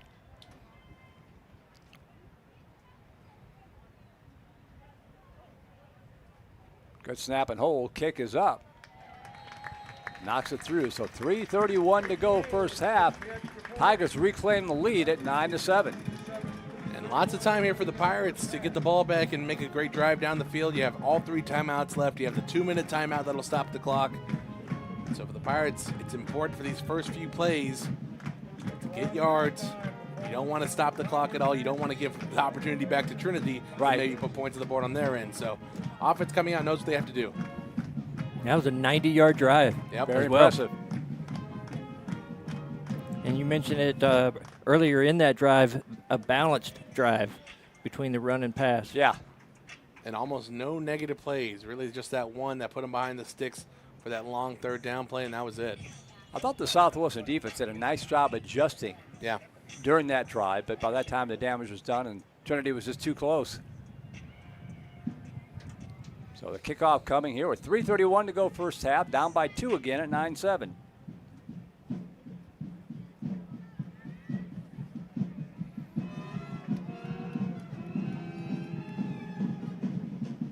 Line drive kick into and out of the end zone. So the Pirate offense will come out first down 10 at the 25-yard line. I'm so glad I learned from last year and moved the crowd mic away from the band right below us. Yeah, 'cause they suck. They're wearing shirts that say Go Sports, so they can wear them to every sporting contest. There you go. They're covered. Trinity band fund must be a little low, huh? Spending all in this new stadium. So we'll see how the Pirate offense responds. Help my memory. Who got the ball first? We did. We did. All So right. Trinity will get it to start the second half, which makes this drive even more important. Yep. Two receivers here to the near side. Sims in at quarterback. And pump fake. He's in trouble. Fires one to the right side and incomplete. Had a receiver over there. It was Samuel Williams, the tight end, just trying to be a safety valve. But good pressure by the Trinity defense. Ooh, they threw a flag. Williams was over there, Merle. Yeah, he was over in the neighborhood. Oh, no way. Unless they call a roughing, maybe? That would be huge. But I don't know. It can't be grounding. They're asking the ref there on the top side, so it has to be a conversation about grounding. If we saw it, how could they not see it? Yeah. All right, they picked up the flag. Oh, I was going to say, that would have been a terrible call. I do like the fact of them getting together and talking Yeah. about it. Yeah. That's all you can really ask for out of these guys. So just an incomplete pass, second down and 10 from the 25-yard line.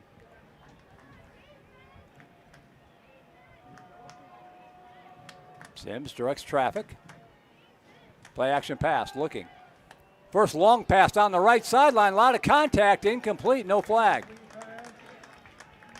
Try to get it down the field to Thompson. But good coverage.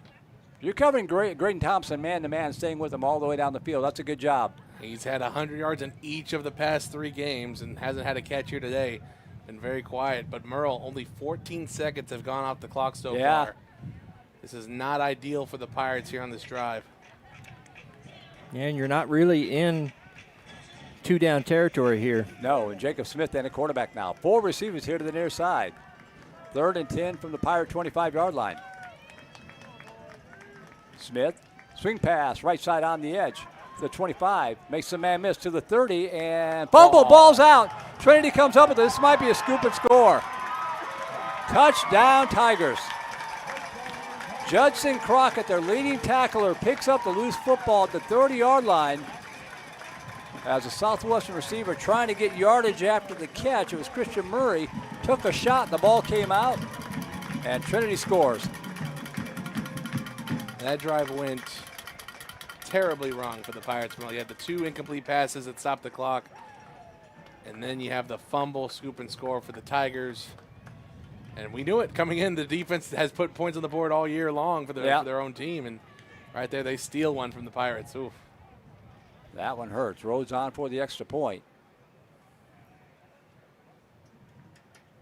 Low snap, good hold. Kick is up by Rhodes, and it's good. Well, I'll be the eternal optimist with my Chicago Cubs in the playoffs again. The good news is the Pirates get the football back with 3 minutes to go. That drive was stalling out. Yeah, it'll be interesting to see if they stick with Sims here or they go to Smith. Smith has looked really good in this He has. offense. Yes, he has. The one drive we scored, that's when Sims came in. So, I mean, or Smith came in, excuse me. It's just Yeah, we'll see. Well, he brings a different dynamic, brings another weapon out there. Yeah, just with his legs. Just being with able his to run. legs. So down 16-7. 2-possession game here, Merle. Yep. I would imagine it also keeps them from maybe blitzing as much because of those legs. Could be, yeah. So Phillips and Gilliam back to receive this kickoff.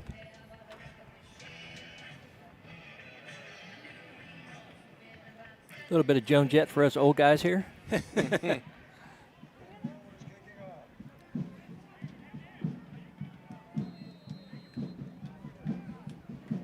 Rhodes set to kick it away.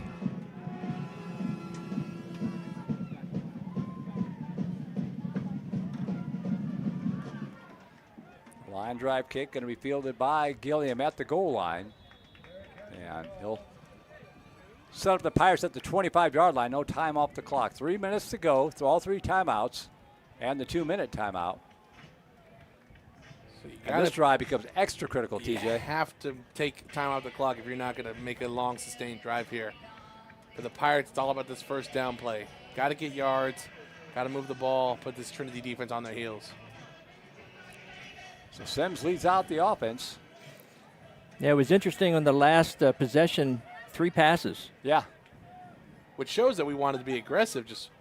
Well, we were having a lot of success running the ball. Yeah, So I was a little surprised by that, but we'll see what they do here. Williams in the backfield and getting timeout. Sims doesn't like what he sees. Timeout taken. But you hate having to waste the time I out know. there in that kind of situation.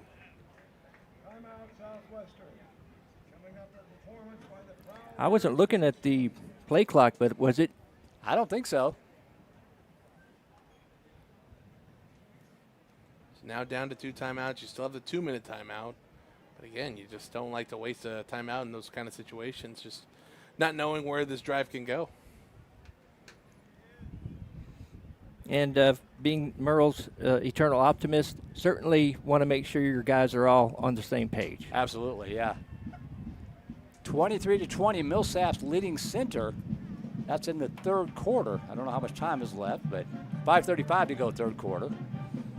So is this a real band? Yeah, so. I don't think they got anyone off the streets of the Riverwalk, so I think they're real. First down, Pirates at the 25-yard line. Sims. Nice play. Now handoff up the middle. Williams going to bang out to the 25-yard line, back to the line of scrimmage. That's a hard-earned 0 yards.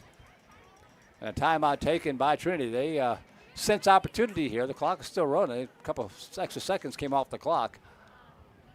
That's why it's crucial here for the Pirates to get something going, whether Yeah. it be on the ground or through the air. You have to get a first down here because Trinity is going to leverage this clock. They're going to take their timeouts and try and get the ball back and put more points on the board. They're not satisfied with just this 9-point lead here. That's also another reason why you do want to run the ball, right? You want to make Yeah. them have to use those timeouts just to make it a little bit tougher if you aren't able to get a first down for them to have to drive down the field without any timeouts. That time the defensive line doing a little shift there. Yep. 7:24 to go 3rd quarter. Barry all over Rhodes, 47-7. Man.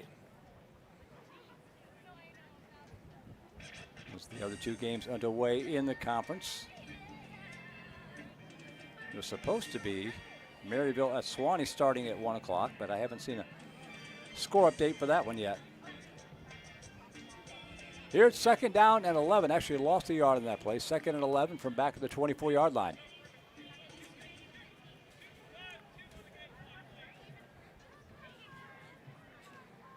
I think I heard they're going to add some time back on the game clock. 2:52. Trying to get the score. There we go. So 2:52 left to go first half. 2nd and 11 for Southwestern. From the 24-yard line. Sims in the shotgun. Play action. Dumps it off underneath. Sliding catch made by Thompson. That should be good for a Pirate first down.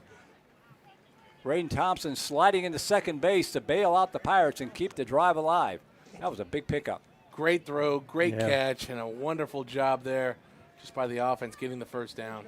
throwing it where only he was going to be able to catch That's right. that. Really good throw. We'll hear from Graydon Thompson at halftime. Dropping back, looking Sims, swings it over to the right side, complete to the 41-yard line, and going to keep the clock running. Good catch there by Reese Kutcher. The sophomore out of Tomball picks up another 5 yards, 2nd down and 5. Again, another great pass, putting it only where his receiver can get it. Sure, it goes down and gets it, and this clock's still moving. As I think we're going to take this to the 2-minute timeout.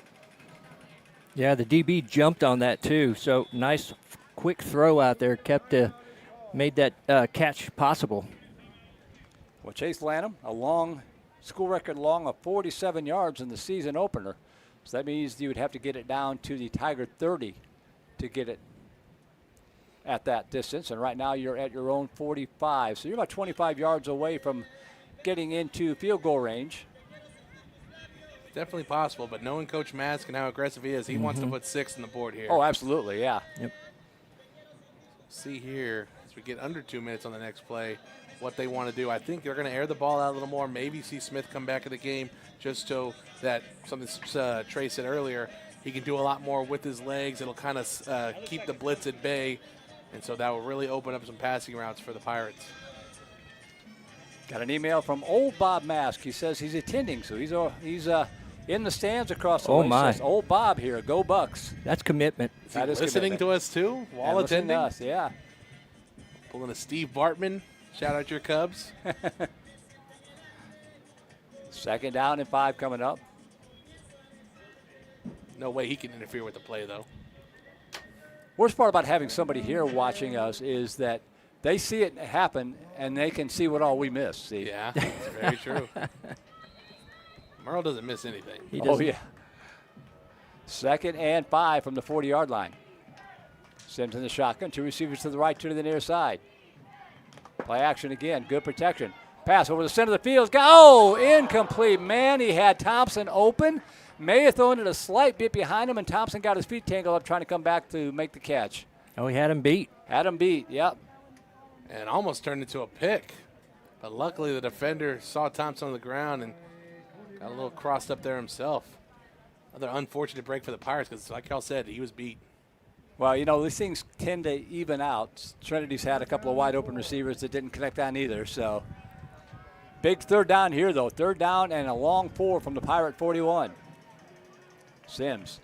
Play action again. Pressure coming. Rolls to his right. He's got a lot of running room. He's going to fire to the right side. Got a receiver open to the 25, 20. Garcia, 15, 10, 5. Touchdown, Pirates. Blake Garcia. Wow. His dad predicted it in the parking lot. I was going to say, Merle, you got to start talking to more parents in the parking lot, it seems like. Blake Garcia, the Rockport native, finds himself wide open in the middle of the field. A simple post route. Jackson Sims on the run, makes the perfect throw, and Garcia does the rest, goes untouched into the end zone. What a job there. We talked about how aggressive Coach Mask is. We see it right there. Deep throws down the field, really attacking this Trinity secondary, and right there able to get a touchdown on the board.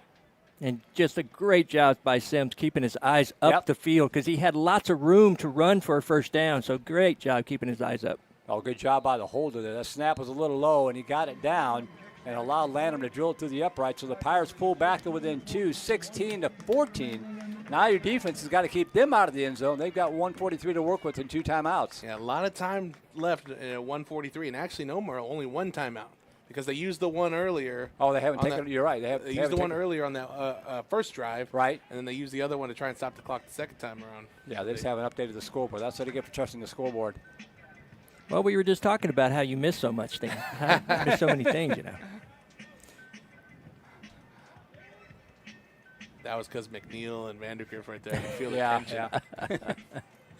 It did have a great opportunity there to also point out that McNeil kicked a 48-yard field goal. Yeah, that was a game winner. Well, Garcia needs to buy Thompson a pizza. 'Cause if Thompson doesn't get his feet tangled up, that touchdown doesn't ever happen. Yeah, Garcia's been the one all year kind of doing the dirty work to get Thompson open, and right there, finally, Garcia gets his first touchdown of the year because of Thompson falling down. It must have taken forever for that ball to get to him, too. Oh, yeah. He's like, please catch it, please catch it.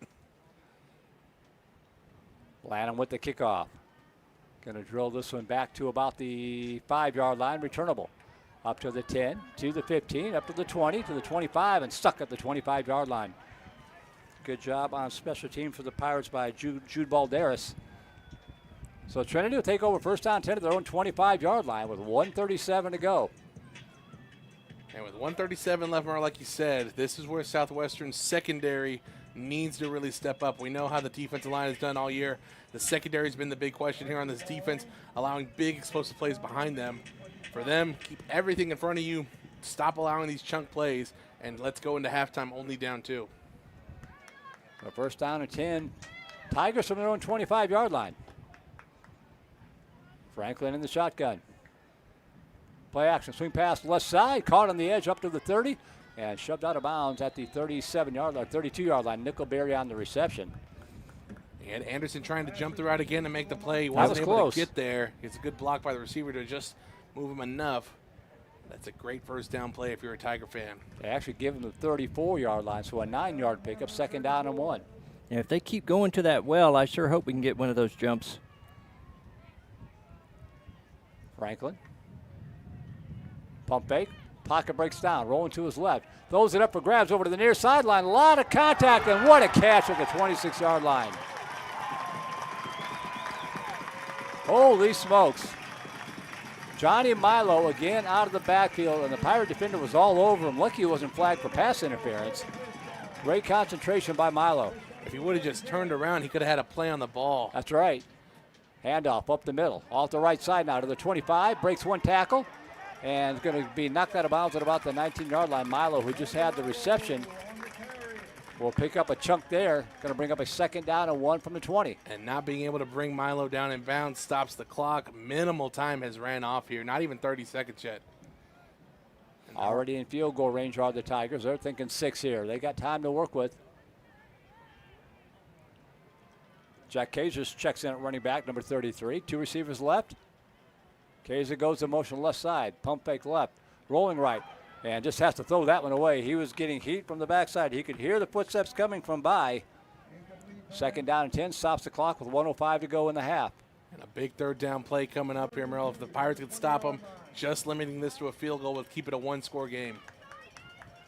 Third and a long yard from the 20. Kaiser stays in the game with Franklin.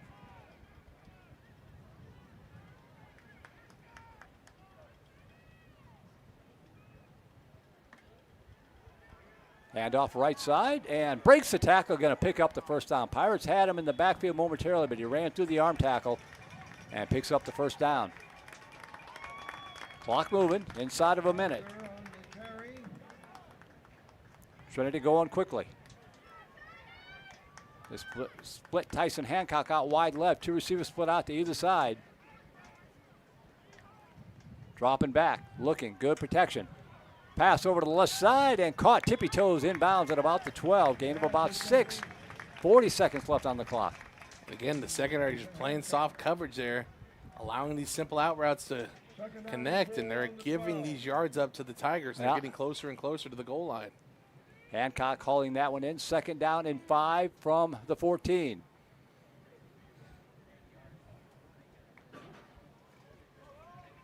Trips here to the near side. Keep an eye on number 5 in the right slot.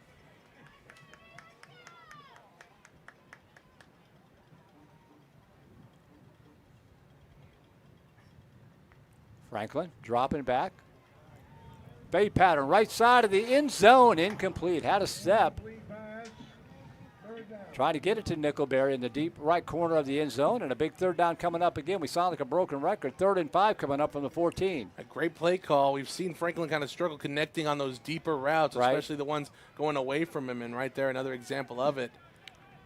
Another big opportunity here for the Pirates to bend and not break, force a field goal. Last time they were in this type of situation, Caleb Harmon came in, made a big play, got the sack. What's going to happen here? Trips to the near side. 3rd and 5 from the 14-yard line. Franklin dropping back. There's a blitz coming up the middle. He's going to be sacked again. You got your block combo in volleyball. This time it was a 34-42 sack combo. Caleb Harmon along with Brennan Cerna.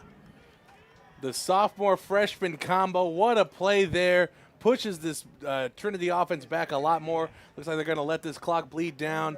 It's going to be about maybe another 42-yard field goal again, Merle. A little deja vu. But, that's a win for the Pirate defense. Huge Even win. if they connect the field goal, it's a one-possession game. It would have been a 9-point ball game, granted, if they would have made the extra point. If the Tigers get the touchdown, just forcing a field goal here is such a big win for them. They had all this momentum going down the field, and it looked like maybe they were going to put the ball in the end zone, but the Pirates defense, again, bends and not breaks. Harmon with another sack, Serna on the assist. Really impressive work. Yeah, great coverage on the back end there, too. Yeah. He didn't have anywhere to go, just gave them a little bit more time for them to get back there and get the sack. And we kind of forget here. Let's assume they hit the field goal. They get 19 points. Well, 2 of that was on a safety. Yeah. And 7 of that is on a scoop and score. So the defense has really given up, 1 touchdown and a couple field goals. Only one touchdown. Well, only 1 touchdown, yeah. University of Texas math again. At least it's not TLU math. So a 42-yard field goal attempt from Hayden Rhodes. It's basically the same exact look. He was right in the middle of the hashes last time, too. Stephen Gill, the quarterback, backup quarterback, is your holder. Good snap and hold. Kick is up. I don't think he got there. It may have been partially tipped, but he sliced it left. And the Pirate defense is going to celebrate on their way to the locker room, 16-14, a 2-point game at halftime. This should be an interesting conversation with Coach. I get that they look like Florida State, so Rhodes really likes the wide left. If he goes wide right today, Merle, oh, man. Maybe we'll be buying a lottery ticket. Who knows? And my wife says I get to be right twice a day like a broken clock, so I got to save mine. My girlfriend never lets me be right, so that's why I like doing these broadcasts. I've been married 30 years. I'm never right. Ever. Chuck Racy is always right. He's with the man who's right more often than wrong. Coach Kriesel, take it away, Chuck. So, Coach Kriesel, you're in quite a dogfight with one of the top teams in the country. Your defense stood up big there on that last series. Got a sack, forced a long field goal, which they missed. Give us your thoughts on the first half. Yeah, good competitive football game. We're playing against a really good team. We got to be disciplined in everything we did. Our theme this week, guys, was discipline. Discipline in your assignment, discipline in your responsibilities, discipline in your preparation. I think the first half showed it. Our guys came out. We always play hard. That's not the problem. For us, it's about focus and discipline. They're doing a great job. We're making some really good plays. We're playing against a really good football team. It's a great college football game. Well, I notice on the defensive side especially, you've gotten some guys that aren't on the 2-deep roster out there contributing. Talk about that a little bit. Yeah, it's pretty. We're down a lot of guys. We're down 4 starters now on defense. And the young guys are coming in, guys that haven't played a lot. They're playing a great game. Just competing against a really good football team. So we got to keep it up for another 30 minutes. We're going to give it our all throughout the next 30 minutes after halftime. Go get them, Coach. Thank you. There you go, Merle. Well, Chuck, since we got you here, man, your thoughts. You're right down the sideline. That mood must be incredible down there. It is incredible. But, one thing I'll say is this team can get really hyped up, and then there are other times when they get really down. It seems a lot more even-keeled, more of a focus, almost like a hunter. And, I don't want to get ahead of it, but this team is looking for an upset here today. Well, let's hope that happens, and we'll give you all the credit in the world, Chuck. Hey, that's my prediction. Let's do it. All right, Chuck Racy down the sidelines. 16-14, Trinity on top of the Pirates. We'll take a break, try to get some stats put together. I had a chance to sit down with Graydon Thompson, made a couple of nice catches here in this football game, and get his thoughts on Southwestern Pirates football. We'll take a break. We are at halftime here at Trinity University in San Antonio, Pirates football on the Vype Live Network.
pleased to be joined by junior wide receiver on the Southwestern Pirates, Graydon Thompson. And for folks who don't know, I dropped my camera on the way in and Graydon caught it. So there you go. That's all right. Well, good to have you here, and Yeah. nice to finally meet you in person. What a year you've been having. Oh yeah, it's been really fun. Having a good time. So. Well, introduce yourself to the folks, where you went to high school and all that kind of stuff. Yeah, my name is Graydon Thompson. From Dallas, Texas. I went to Woodrow Wilson High School. I'm a junior here at Southwestern, and I play football. I'm a receiver. Now, you started to emerge a little bit last year, having a lot of good receivers around you. Same this year, but you seem to be like the number one target. What's the difference between last year and this year? I think just our overall offense. Last year I feel like our O-line wasn't fully developed, and it just wasn't, we weren't able to put the ball in the hands of a few guys that we wanted to. So I think this year, after talking to Coach Mask and stuff like that and having a good spring ball, things kind of just fell into place, and it's been a really good year so far. Our offense looks really good, and I'm really proud of all the guys. So. Yeah, one of the similarities, I guess, last year to this year, different personnel, but you had sort of a 1A, 1B situation at quarterback last year, kind of the same thing this year. Talk about that a little bit, what it's like trying to work with two guys, knowing that either one of them could step in at any moment. Well, I think that's a good problem to have. Sure. When you got two guys that can play quarterback. But I love both of the guys. I feel like we both have a great connection. I'm really proud of both of them. And I'm excited to see, what's going to happen in future games, and who might be that guy, who might not. I don't know. Right. Well, what's the big difference for you? Well, Wilson High School up in Dallas. A big difference for you coming from high school ball to Southwestern, and what attracted you to Southwestern in the first place? That's a good question. Obviously the academics here. Sure. That played a big role. I wanted to play football somewhere, but I also wanted to have a good education, high school ball and college ball, it's a whole different thing. Especially being in where I'm from in Dallas. I feel like maybe we didn't have the greatest competition, in our conference. So coming here and having a game where it could be a 4-quarter game, and you got a lot of good teams, it makes a big difference. And those 15-minute quarters too, Now, as a wide receiver, what's your favorite part, making a long touchdown catch, or when they hand you the ball in the end around, you get to run it that way? You know what? I like the long ball. I like to just run and catch them deep. So.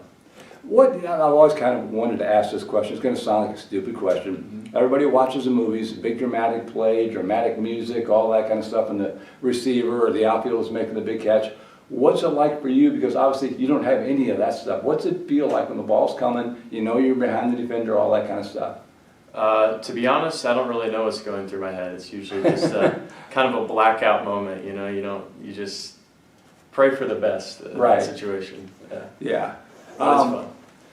Texas Lutheran last week, a tough loss, but you had a great game, a great catch. Talk about that catch you made. That was one of the best catches I've seen in a long, long time. Yeah, no, that was that was a really cool moment, especially, I was looking off to the sideline. It was 3rd down, and I see Coach Mask motion our Hawaii call, which is, that gives me the go-ahead to go. So, after I see that, I get really excited, and I don't know. I just went up and made the grab. Not sure how I came down with it, but I did. And that was a really fun moment, really exciting moment for us. So.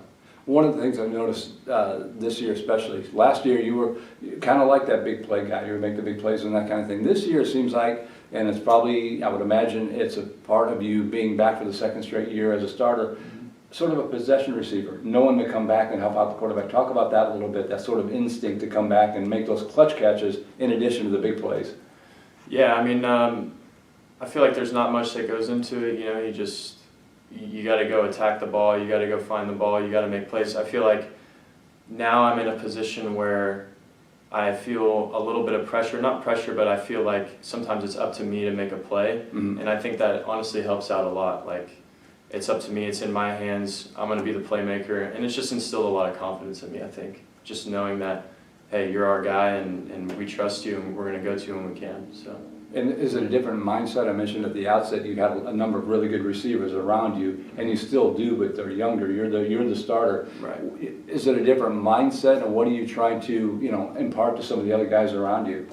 Yeah, no, it definitely is a mindset, and it's just a confidence thing. Like, once you grow into the offense and start to understand it more, I think you begin to have the confidence to go make those plays. And I hope that some of these younger guys understand that too. Once they grow into it a little bit more and understand it, that they can be that guy too. I mean, we have a bunch of great receivers. I think they can make the same plays that I've been making too. So, and I just love all of our receivers.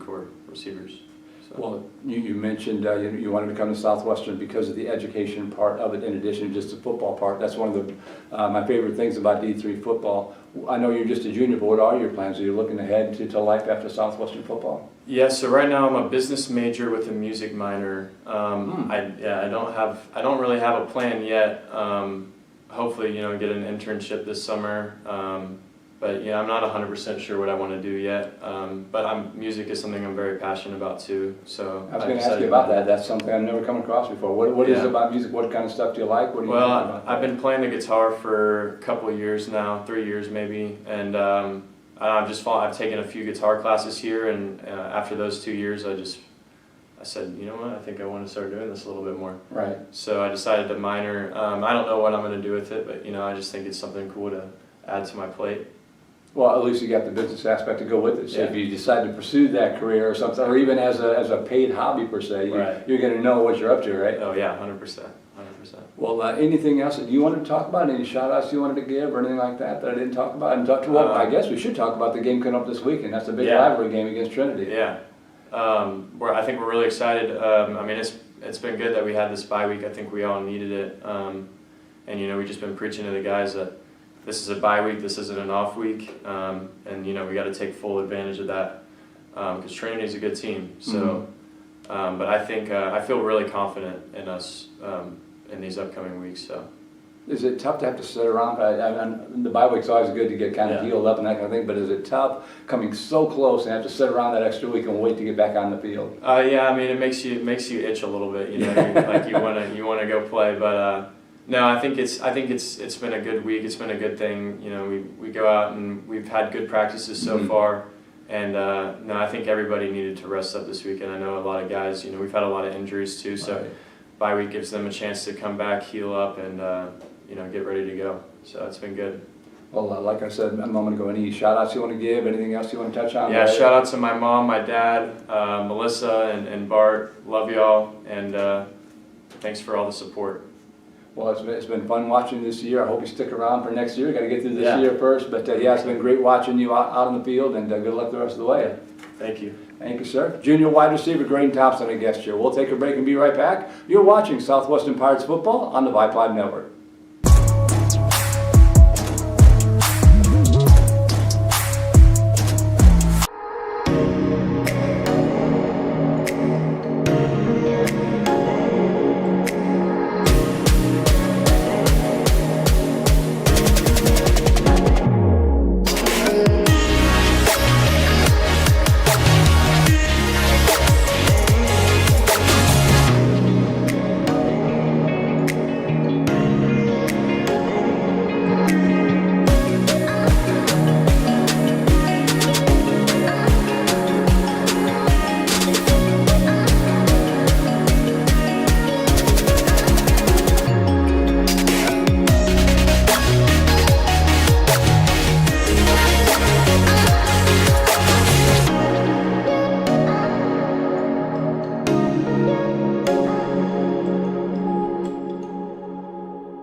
And welcome back to Trinity University. Halftime, still about 4 minutes to go in halftime. 16-14, Trinity on top of the Southwestern Pirates. Merle Bertrand, TJ Vela, Chuck Tracy, Okoye Anderson here in the comfy, cool press box. Chuck Tracy down at the sidelines, and Donna Williams upstairs on our third camera. 16-14. Was trying to give you some stats, but go figure, TJ. They don't have the stats working here at Trinity. So the only stat that matters is the scoreboard. Pirates still down by 2, but they've got to be pretty happy with that first half. No, they're super happy with how everything ended up in that first half. Well, when you think about how we were here last year coming out of the first half and how we are this year, right. It's completely night and day from all facets of the game, whether it be offense, defense, special teams. Everyone's playing really well. They're doing their assignment.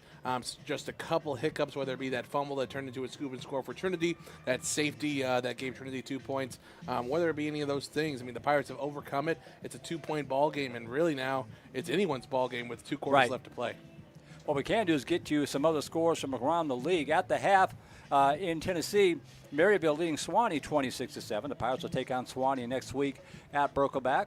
12:49 to go, fourth quarter.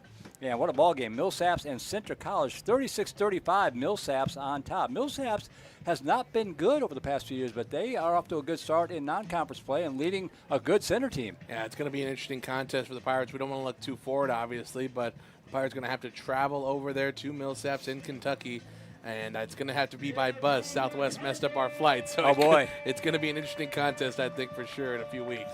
And the third game going on in the conference, this one's not closer. At the 2-minute warning at Berry College, 54-14, Berry over Rhodes. Berry, of course, it was Berry and Centre and Trinity all making the playoffs last year out of the SAA, which is almost unheard of to have 3 teams in one conference getting there. Especially for a conference like the SAA, a little newer when it comes to the powerhouses being developed. It was usually the ASC, a lot of those northern schools in those leagues that really submit a lot of the teams to the playoffs. But credit to all the coaches, not just at Southwestern, but across the entire Division III landscape in our conference. I mean, they've really developed all the players to compete at a really high level.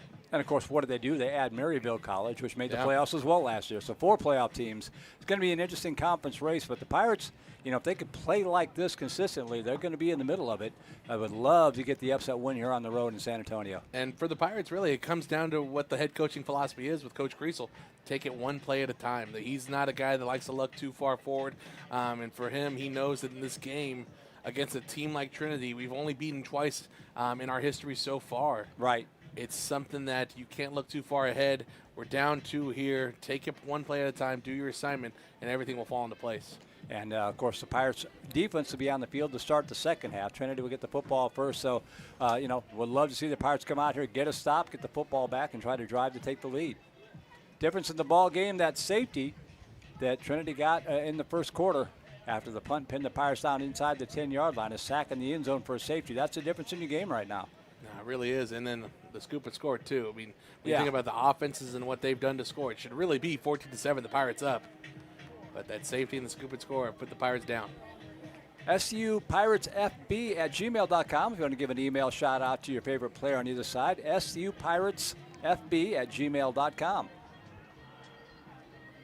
It's been a long weekend of football. We got 30 minutes to go, Trey. Yeah, and it was good to hear Coach talking, what matters to this team. He knows they're going to play hard. He knows that they're going to come out on every play. So it's about focus. Do your job, as they talk about, right? And teams have been doing a pretty good job of that. Down 4 starters on defense, that's kind of tough to overcome, but they seem to be, as we like to say in the biz, bending but not breaking. Right. So I think your point is if we can get them stopped and get that ball quick, that's a lot of confidence, for our guys to come out and be able to do that, because Trinity wants to try to put some points here and start trying to get out to a lead if they possibly can, because this is a dogfight. If they thought they were going to win this pretty easy, they were dead wrong. Yeah, I mean, that's an excellent point. They didn't expect to be in this battle. No, not at all. So we'll see how it goes here. Southwestern will go from right to left to start the third quarter in the road white jerseys with the golden. What's the official color, TJ? I know it's not yellow. It's black and gold. Black and gold? Yep, black and gold. Okay. Not yellow. No. Not yellow. That's for Concordia. And And Trinity in the maroon jerseys with the white pants, white helmet. They have gone final, by the way, in one of those games that I just called up. Yeah, 54-14 Berry has gone final over Rhodes. We'll track the other two as we go here. So Lanham with the football on the tee to kick it off from the 35-yard line.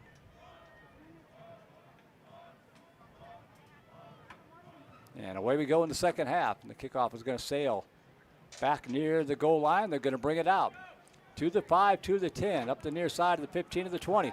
Good seam to the 30, 35, 40. One man to beat. That's a kicker. Lanham fighting through the block. He's not going to get there. It's going to be a kick return to start the second half for a touchdown. Boy, oh boy, Luke Sams, a freshman out of Jacksboro, Texas. You do all your strategizing, all your talking in halftime. What are you going to do on defense? You're not even going to get a chance as they come out and take the opening kickoff of the second half all the way for a touchdown. So the Tigers' offense struggles. Everyone else picks them up. That's the sign of a great team. You have the defense scoop a score in the first half, the special teams kick return touchdown to start the second half. And you're right, Merle. Everyone, kind of the adjustments at halftime kind of go out the window now. The Pirates give up the touchdown early. The good thing is we get the ball back. Well, and on that kickoff, not only was it short and not getting into the end zone, he actually out-kicked his coverage. Right. It was actually kind of low kick. So he got to the 25 before we even had somebody who could even get to him. And along with that, I mean, they kicked it to the top side of the field on your screen. Yep. They returned it to the bottom side. Right. That's just an example there. Not staying in your lanes if you're the Pirates kickoff team. Usually you stay in your lane the whole way. That's not going to happen, but everything didn't happen that way. We got filtered out, and the kicker returner, all he had to do was just go untouched into the end zone. We need a mulligan. Yeah, let's do it over. We weren't ready. It only took 13 seconds off the clock. 23-14 your score now. Tigers on top. We'll see if the Pirates can respond. They've responded all afternoon thus far. They're going to have to dig deep here on the road. If you're the Pirates, you can't let that get you out of focus. You got to know that, hey, they put points on the board. We know we can put points on the board too. Come back and let's get a good drive going.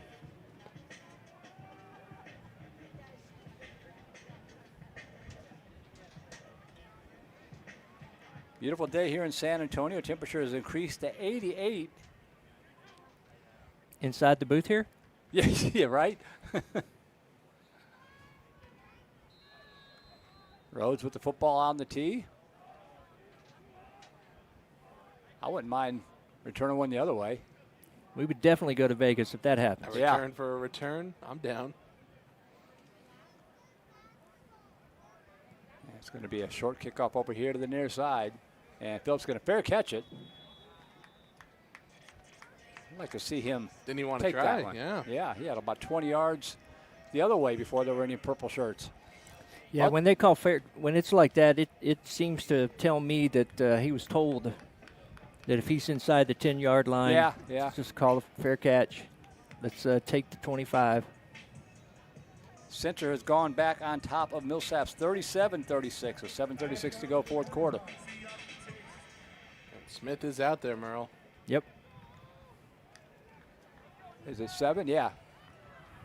So Jacob Smith will start the second half at quarterback. 4 receivers to the right side. Empty back set here for Smith. Dropping back, looking to set up that receiver screen. He's going to roll to his right. And just a sliding catch made at the 30-yard line. Great job coming back.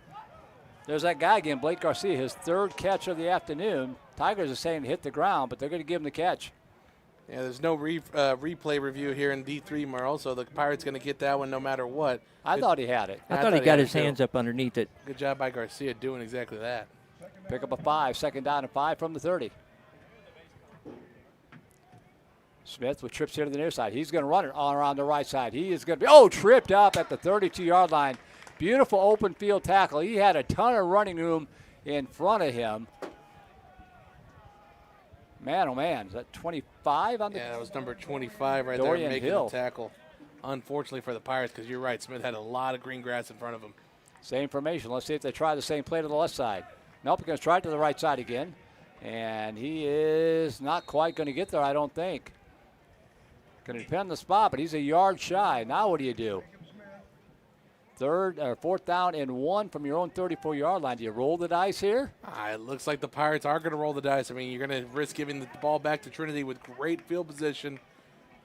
But now it does look like the punting unit's going to come on. So not the ideal start here for the Pirates in the second half. Give up the kick return touchdown, and now a 3-and-out on your first offensive series.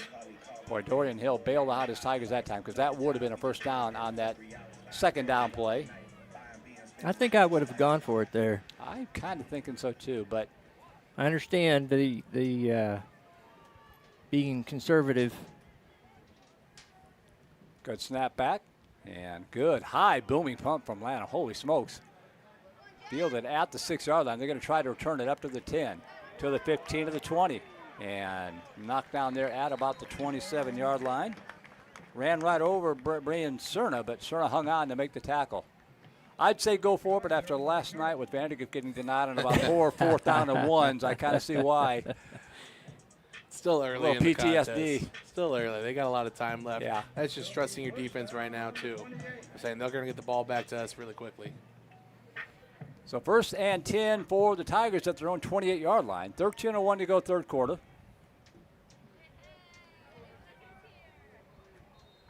Trips here to the near side for Hondo Franklin. Straight ahead handoff to Milo off left guard, and is going to be stacked up at about the 32, pushing a pile forward, getting a nice push out to the 35-yard line.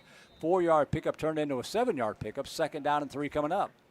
Another example there, Milo keeping the feet going and that push coming from that offensive line. These Pirates are doing a good job of swarming to the ball, but they're not able to bring the ball carrier down on that first hit. They gave him 6, so 2nd and 4 from the 34.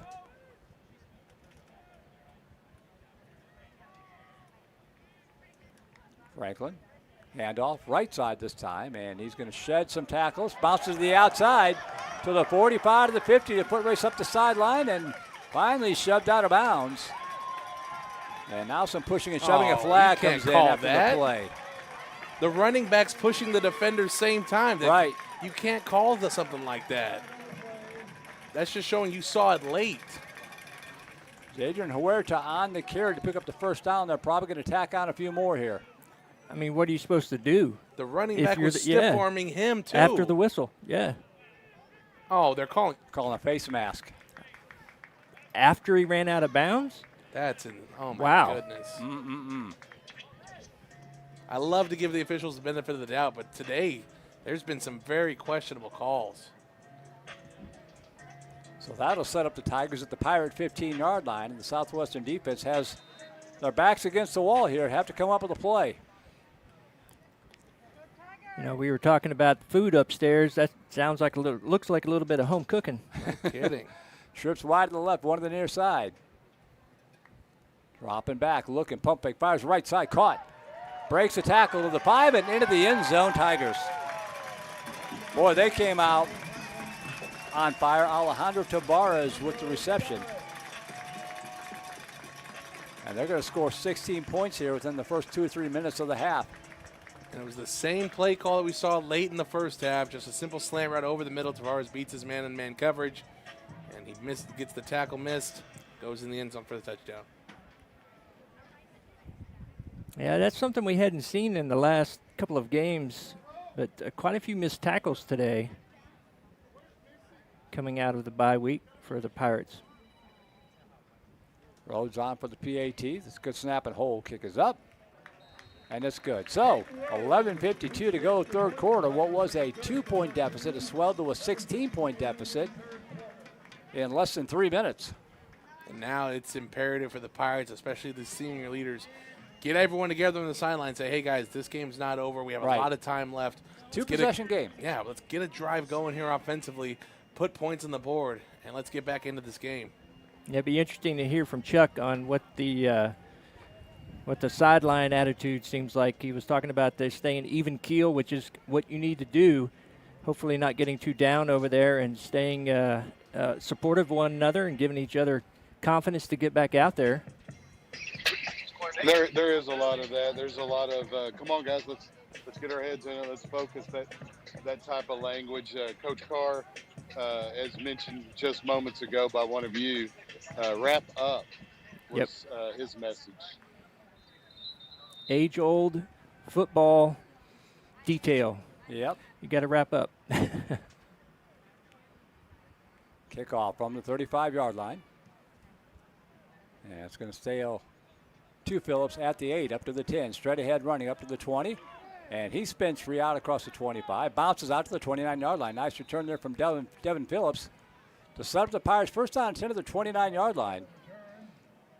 And what amounts to a must-score drive here for Southwestern. Yeah, we hate to say it's must-score, but this really is a must-score drive, Merle. Got to put points on the board here just to remain competitive. The Trinity's offense, from what it looks like, has found their groove, so you don't want to give the ball back to them with another quick 3-and-out as Sims comes back out on the field. Yeah, Coach Kriesel said that they would both see action, and that has been the case here this afternoon. They stuck to that game plan, and both have been pretty much effective. Two receivers to the right, one to the near side. Quincy Williams in the pistol. Williams with the carry off right tackle. And he hurls a man out to the 30 and dives out to the 32-yard line. Gain of about 4 yards on the play, second down and 6. It always seems like he's one man away from just breaking one, and right there, that one man brings him down and not able to allow him to spring forward for a big gain. Tigers fans below making noise. Sold out here on the near side. Good crowd for Pirates fans across the way. 2nd and 5 from the 35. Straight ahead handoff. Now bounces left, and he's going to be stacked up and driven backwards. Got by the first guy, but there to finish him off was Jonathan Roboto, who had some big plays early on. No gain in the play, 3rd down and 5. This Trinity linebacker core is doing a really good job of flowing over the top of these blocks from these pulling guards and tackles. Right there, another example of it. You saw Williams try and bounce it outside, but because of that flow over top, the linebacker meets him at the line of scrimmage for no gain. This is a huge 3rd down play for the Pirates. Absolutely. 3rd and 5 from the 35. Keep an eye on 18 lined up here on the left slot. Play action pass. Sims rolling left, looking, and just has to throw this one away as the pressure is coming on the backside from TJ Scannell, and the Pirates will have to punt it away again here as another drive stalls out. Only 6 offensive plays here in the second half so far. You're down 16. This game looks completely different right now, and again, you got to stay up if you're the Pirates. You can't be too shell-shocked. You have to just continue playing football and trying to put your best foot forward right now. Yeah, and they're making him roll out. When he rolls out, they're making him roll out to his left, which makes that pass even harder because he's got to turn his body to be able to make it. Yeah, that's a tough throw to make. Lanham has launched some beauties into the suborbital space here. And there's another one. High, spiraling punt. Oh, fingertip catch at the 20 to the 25, up to the 30. Cutting it back up to the 35. Stays in bounds at the 40. And finally going to be knocked down at about the 47-yard line. Great return by Jack Kaiser. That was a heck of a catch. That ball was sinking fast. A strong grip he has, because that was looking like it was going to fall right out of his hands when he made contact. But he set everything going right now for Trinity. And not even 5 minutes have run off the clock yet. And so much has happened here in this 3rd quarter already. And great field position to start this drive for Trinity. First down 10 at their own 48-yard line. And just like we said, the offense had a must-score drive. This is a must-stop drive for the Pirates defense. You cannot let Trinity put another touchdown on the board. So trips wide left. First down 10 from the 48-yard line. Handoff right side, and going to be stacked up across the 50, maybe about a 3-yard pickup. On the stop for the Pirates was Jeremiah Wilkins. I don't know if that's a flag I think it's a mouthpiece, Trey. Oh. Yeah. Got an email from Annabelle McClade, says, couldn't be at the game on the road, still watching our nephew Blake Garcia, number 0 offense, go Pirates. Well, he's had a good game for Southwestern. Thank you, Annabelle. 2nd down and 7 coming up.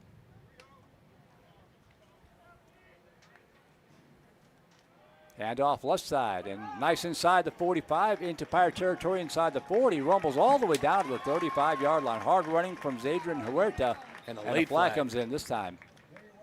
That's not a mouthpiece. Pirates are indicating it could be a call here on Trinity. It's a face mask against the Pirates. Oh, my goodness. Boy, second one. That was the second half. And he said it's after the play, too, so it wouldn't even have mattered in the grand scheme of things. Yeah, it's got to. If you're a Pirate, it's got to feel like you're at the bottom of the mountain and everything is just rolling down on top of you right now. You just got to you just got to look at it as a 0-0 score. You just got to plant your feet. You got to go up against your man. I know that's all cliches, but at this point right now, you really do have to just sort of dig deep. Huerta in the backfield with Franklin. Trips here to the near side. Franklin dropping back, looking right. Pocket breaks down, rolls to his left, now back to his right. Still on his feet, being pursued by about 4 Pirates. And he's going to tuck it up inside the 20, steps out of bounds to the 17-yard line. Then I was going to say they missed the blindside block, but finally the flag comes in. Yep.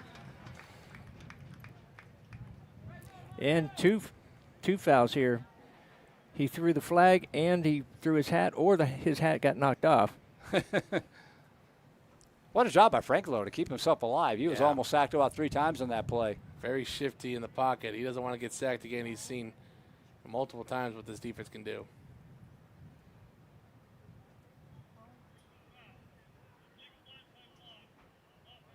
There's your blindside block on Trinity. All right. Well, that helps out a little bit. Yeah, no kidding. Giving this defense just a little bit more room to work with. The first negative play Trinity has had really all in the second half so far. That's true. Second and 20 on the 30. So 1st and 20 now at the 30-yard line. Clock rolling, 8:48 to go, third quarter. Franklin in the shotgun. And off Huerta, up the middle. And bouncing off tackles like a pinball, stumbles to about the 26-yard line. We'll gain about 4 yards on the play, 2nd and 16. Jeff Clinton says, it's great to be able to watch a game online. I rarely miss being at Tristan's game, but did this week to attend my 40th high school class reunion in Western Kentucky. Probably the 2nd or 3rd game I missed since he began playing at 6 years old. Says, great coverage, guys. Keep it up. Go Pirates and go number 73. 73 being Tristan Clinton. 40th high school reunion, Merle. Yeah. I'm not even close to 40 years old. Shut up. 2nd down and 15. 2 receivers left, dropping back. Franklin, pass over the middle of the field and deflected and almost intercepted. Getting the hands up was Jeremiah Wilkins. And this is a must-stop here for the Pirates. Yeah, it They're really down is. to 15. It really is, Merle. You almost caught a break there. Maybe you get tipped, interception into your hands, but this is a moment here for the Pirates. They need to bear down, get a stop, get the ball back to their offense, and really just try and get some momentum here in the second half. Trips wide left, one to the near side. 3rd down and 15 from the 25-yard line. Franklin dropping back. Pressure coming from the edge. Fake pattern over to the right side and caught at the 14-yard line. Not enough for the first down, however, but a great catch nonetheless. On the coverage for Southwestern was Jackson Bowden. But it's going to set up a 4th and 2. And what do you do here if you're Trinity? It looks like the offense is staying on the field with a 16-point lead. Yeah. You got them on their heels. You don't kick this field goal. Right. Yeah, you go for it here, especially because your field goal kicker's already missed 2 today. You try and put the ball in the end zone, get as many points out of this as you can. So 4th, let's call it 4 from the 14-yard line. 2 receivers left, 1 to the near side. Franklin sends Milo to his left, looking. Got some running on the left side. He's going to scramble forward and pick up the first down and going to be down inside the 5. Needed 4, picked up a lot more than that. 1st and goal, Trinity. And he doesn't do it much with his legs, but right there, getting those extra yards, Franklin did. And unfortunately for the Pirates, this drive will keep going. And not hesitating, too. That's what you want your quarterbacks to do. If they see it, you don't want them to hesitate. Want them to get upfield. 6:40 to go, 3rd quarter. 1st and goal, Tigers at the 4. Gotta have a hold here. You just gotta stop them. Franklin up under center. Haven't seen this much today. Bootlegging to his right, being pursued from the backside, fires underneath and caught, touchdown. Well-designed play to Maddox Morkowski, the tight end sophomore out of New Braunfels. And it looks like they're going to go for 2, Merle. Up by 22, trying to make it a 24-point lead. You can probably roll the dice a little bit when you got a nice lead like this. But a great play design there on that touchdown call. Out of the under center look. You have the running back just going out open to the flats. No one's on him. Good pitch and catch for the touchdown. And linebacker just got bought in on the inside just long enough so that he could get some space out there. And now they're going to take a delay of game call here on the 2-point conversion attempt. So probably we'll see the field goal unit come back on at this point. Delay of game against Trinity. Ugh. I'd like to go back in time about 20 minutes and start this half over again. No kidding. It's any little thing. Momentum can just come out of nowhere, and right there and here to start the second half, it was because of the specialties unit for the Tigers. New kicker in Jackson Runyon, a sophomore out of Frisco Reedy High School. That doesn't feel good if you're Rhodes.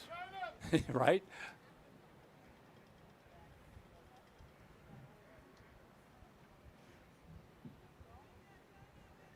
Good snap and hold. Kick is up. Ooh. Got it through the right upright, and that'll boost the lead up to 37-14 with 6:20 to go here in this third quarter. My goodness. Now the Pirates going to get the ball here. I mean, you just have to get a drive going. Right. You've only had 6 six offensive plays this second half so far. You've touched the ball on 2 drives. You just need to get the ball moving down the field. It doesn't matter how much time it takes off the clock at this point.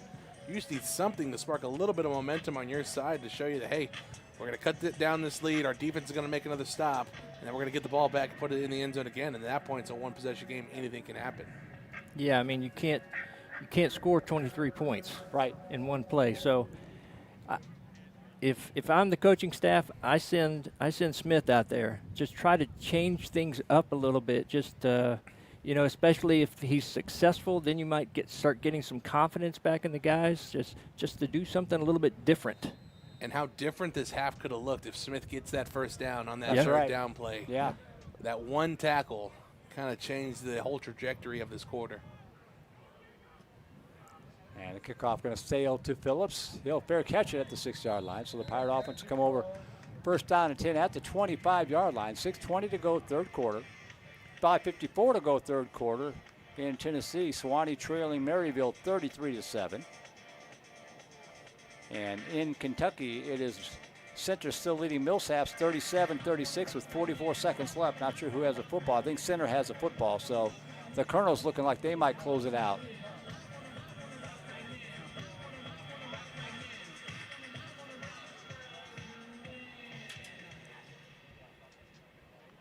Place is a little livelier than it was at halftime.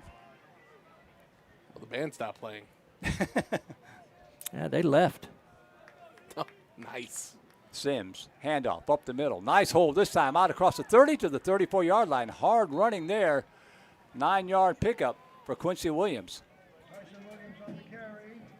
Yeah, Tyson Williams right there. Tyson going Williams. right at the middle. Quincy That's Williams why, is a former Maynard New Tech coach. That's why it popped into my head. Earlier when you said Quincy Williams, I said, oh, that's the first time he's touched it. Because I was like, who's Quincy Williams in my head? That's what it it was. Tyson Williams. Tyson Williams. And Pardon again me. there, another great run from him.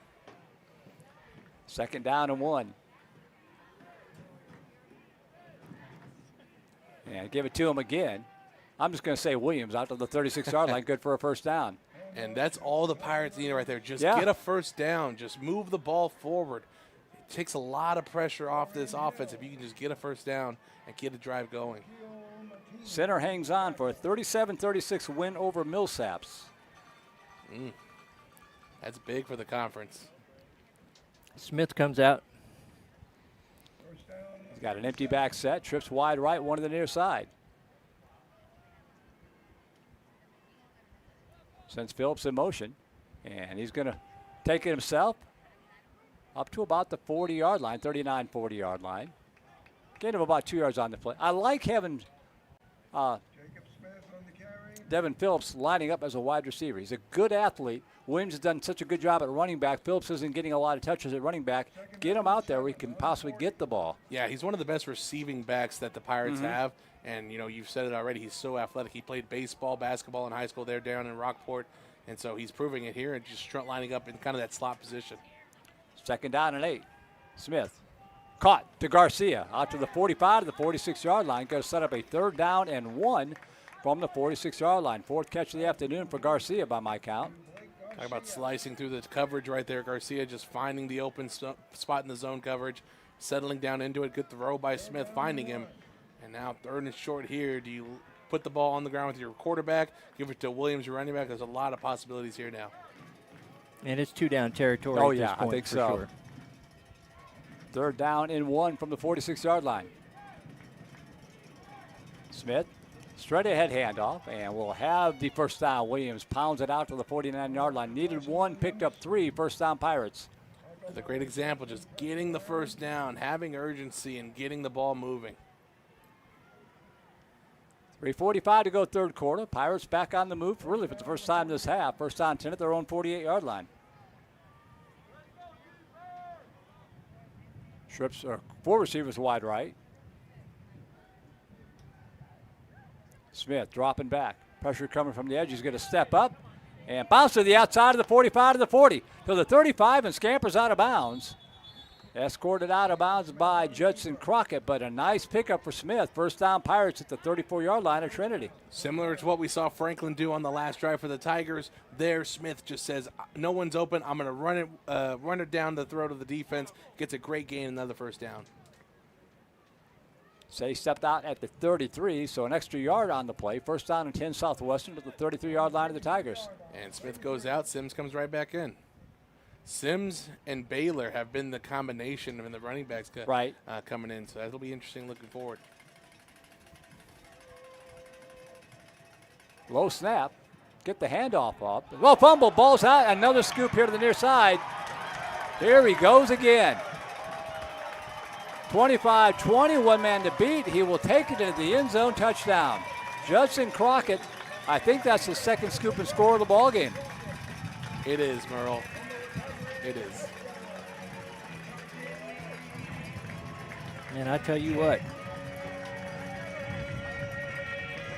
When it rains, it pours, Merle. Yeah. And that was a low snap there to Sims. Sims got the handoff off, but Baylor never had true possession of it. He takes a hard hit, his 1st fumble of the year, and unfortunately for the Pirates, goes right to the hands of the defender who had no one in front of him once more.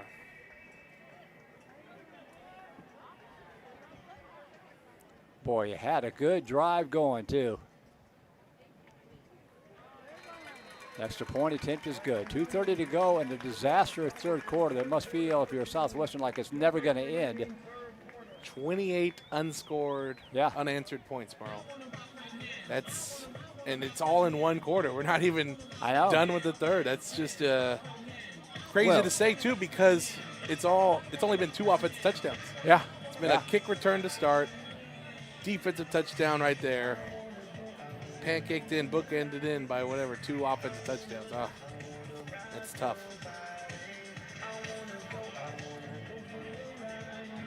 This has been a strange game. If you're just tuning in, you think, oh boy, here we go again. Yeah. Well, yeah. But it was a 2-point game at halftime. Yeah, the box score is going to tell the real story of this one, not the final score. He's got the entire team over there. And they call timeout, yeah. Wow, you never seen that before. And Chuck's in there, too. Chuck on the spot. I don't even know what you could tell your team in this type of situation. I mean, it was 16-14 just 20 minutes ago. And because of some unlucky bounces, unlucky plays, it's 44-14. Well, like I said earlier, it is very cliche, but one thing you could tell them right now is do not play to the scoreboard. Yeah. Yeah. Right now it's about pride. Chuck, were you able to pick up anything from that conversation? That you can say on air? Yeah, right. Well, that would be limited, but The succinct messaging was competes, competes, competes. Yep. So as Trey was just saying, you don't look at the scoreboard. You get out there and play. Yeah. You got to play for the school that you're representing at this point. Well, and if you do that, there's enough time in this game to actually get back in it. Yeah. But you're Oh, we not going saw to get back that. in it unless you start playing that way. We saw that in week 2. I mean, Merle said it himself. These things are going to even out eventually. And nice return there for Phillips out the 29-yard line. Didn't we see the ball came out, but I think they're saying it was dead. Pirates almost gave up an even bigger lead in the fourth quarter a couple of weeks ago against Puget Sound. So now they're Not playing over. against a very good football team here, but still. Yeah, it's definitely not over. It's a football team that we knew coming in scored defensively. They are number 7 in the nation in terms of a defensive scoring position, and here today responsible for 14 points themselves. Yeah, and you 16 if you count the safety. Yeah, and great you can't really, put Smith in there consistently because you can't tell Sims that this has happened on your shoulders. You know? Right. Straight ahead handoff up the middle, and not much running in there. Maybe back to the line of scrimmage. That's about it. If he's lucky. Going to lose a yard in the play. 2nd down and 11. Coming up on the 2-minute mark here, quarter number 3. And this is a big spot. Just put points on the board for the offense. Right. You can play loose, play fast at this point. I mean, that's really the only way to play here in a situation like this. That's why I would have Smith out. I know I've kind of beaten that dead horse, but that's why I would have Smith out there. Receiver to the right side, Sims. Play action. Looking, pump fake. And he is going to be sacked from behind. Tried to step up through the pocket. There's too much traffic there. And with the sack for Trinity was Israel Gotcha. So you could say he got you? He got Wow. Yeah, right there. Great job by the Trinity defensive line, just going up into their gaps. You saw Sims try and step up, but not able to do so. That's the first sack of the evening for the Trinity defense. 3rd and 13 Pirates going backwards here at their own 27-yard line.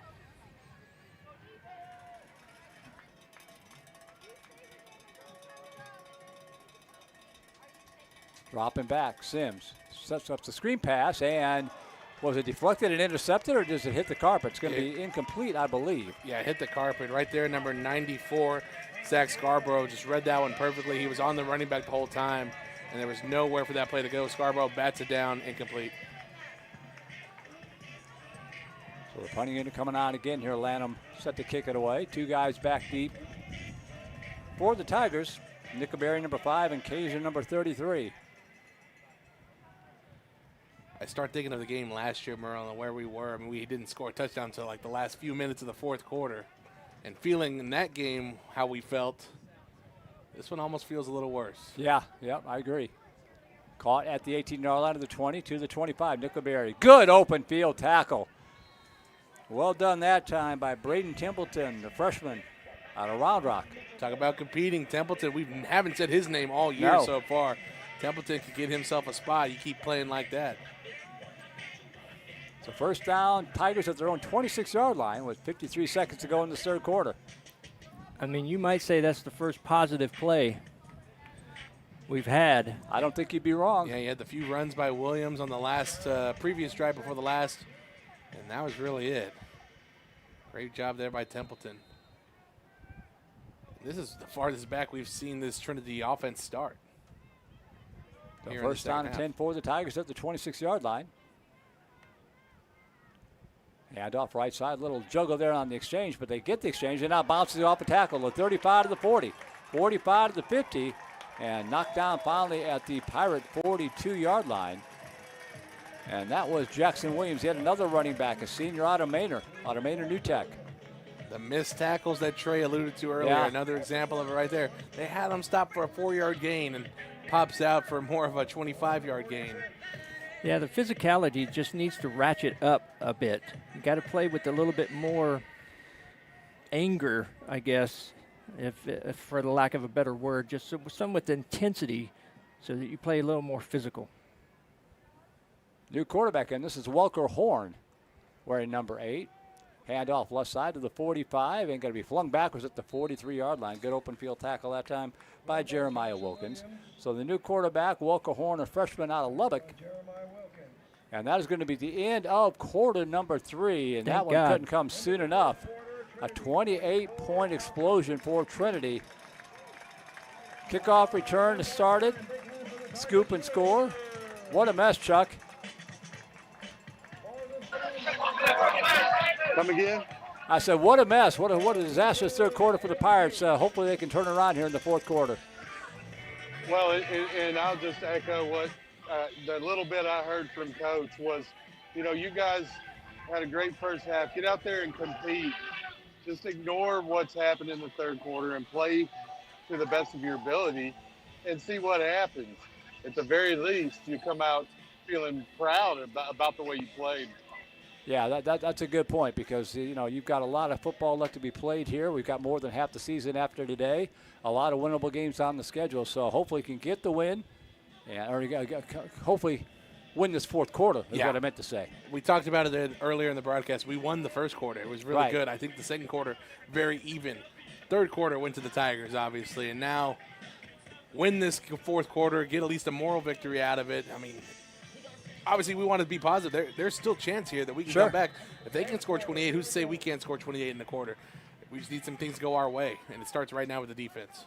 Second down and 7 from the Pirate 42-yard line. Nickelberry goes in motion. Play action pass, pump fake. Fade pattern near side. That ball is another sensational catch. Great coverage, but Alejandro Tavares just over jumping the defender and somehow hauling that one in. It's these defenders not able to get their head around, Merle. They're beat, so they're having to run, trying to make the coverage back up, and they're not able to get their head around. If they do, they're going to see the ball, and they may end up with a pick themselves. That time, Tavares just went up and got it right over the top of that head that wasn't turned around for a big first down play. Well, and especially when they have the height advantage like that, you got to get your head turned around so you can get your arm up in there and just try to make something happen to jostle that ball loose or take an arm away, something. Walker Horn, play action. Fade pattern on the left side, and that's caught, touchdown. Wow. Nickelberry hauling it in. A lot of hand checking over there on that bottom side, but that's a heck of a throw. Yeah, that was a good throw. Right on the money.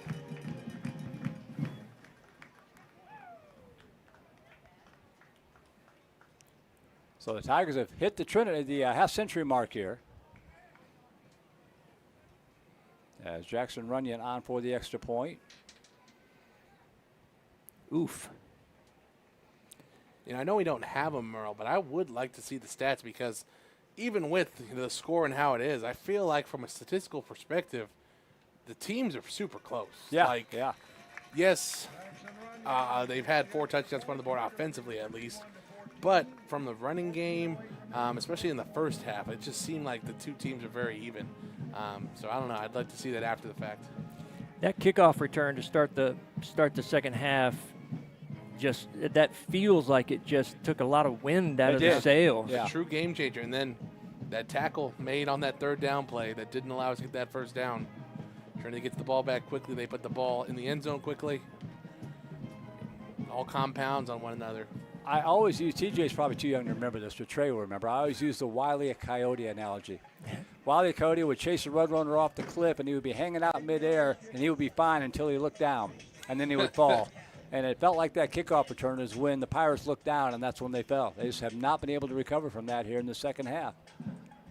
And it's not that hot outside, but this is their first game. Yeah. And not here in the sun. Yeah. That would be a horrible excuse, but it's just part of the game. And I'm going to say, take that it's not that hot out here back as it is on the field. Fair catch call for and made at the 6-yard line, so it'll be 1st and 10 Pirates at the 25. Well, one thing you look, we have the 3 canopies over on our side. Trinity doesn't have anything. And they're still under the shade. They're still in the sun, too. So that's true. Yeah. We technically have an advantage over them on their own home field. Chuck doing it all of that, though. Weatherman, interviews. Fortune teller. Yep. Not a very good one, but. All right, so let's see if the Pirate offense can get some points going. They finally showed some signs of life on that last drive before the fumble. First down 10 at the 25-yard line. Swing pass right side on the edge to Thompson. And it's going to be blown up for no gain in the play. Nice job fighting through the blocks by number 38. That's Diego Davila. Yeah, it's never a good sign when your lead blocker in front of you lands right in front of you. No. Yeah. Thompson just looked like he ran right into the back of him, didn't even look. But you're right. I mean, there was nowhere really for him to go because of that missed block. And it is Jacob Smith on for this series. Trips wide left, one to the near side. 2nd down and 10. And it's going to be a design quarterback run. Bounce to the outside across the 30. And diving for the first down marker. Might be just a yard shy. He will be. It'll be 3rd and 1. And Smith's slow to get up. Smith that time ran right past his blockers, a pulling guard and tackle. Luckily for him, though, he outran the defense and got right near the first down marker. 3rd down and 1 on the 34. And he's going to come out. He's a little slow to get up. And Jackson Sims will come in here for this 3rd and 1 from the 34-yard line.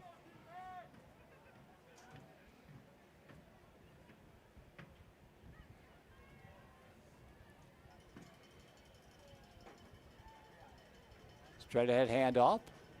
Yeah, nothing there. Too much hesitation. You kind of hesitated approaching the line, and there was good penetration by the Tiger defense. No gain in the play. 4th down coming up. Yeah, you got to go for it. The Tigers were selling out on the run right there. The linebacker crew just went right up the middle and made the play.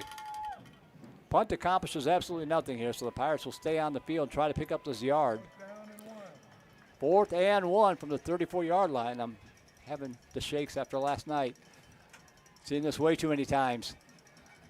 Straight ahead handoff again. Williams, and he is not going to get there. I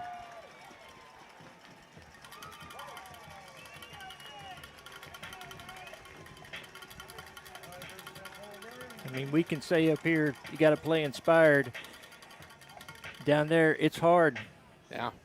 And this defense for Trinity, I mean, they don't care that they're up by however many. Right. They're playing for pride, too. They want to make plays, and they understand it's still a rivalry game at the end of the day, too. I mean, and they probably got some guys that don't see a lot of playing time. They're getting some experience right now.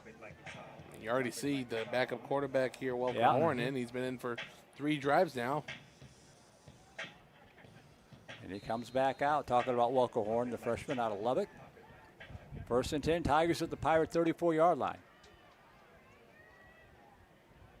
And Trinity a man short. Should send a guy out there.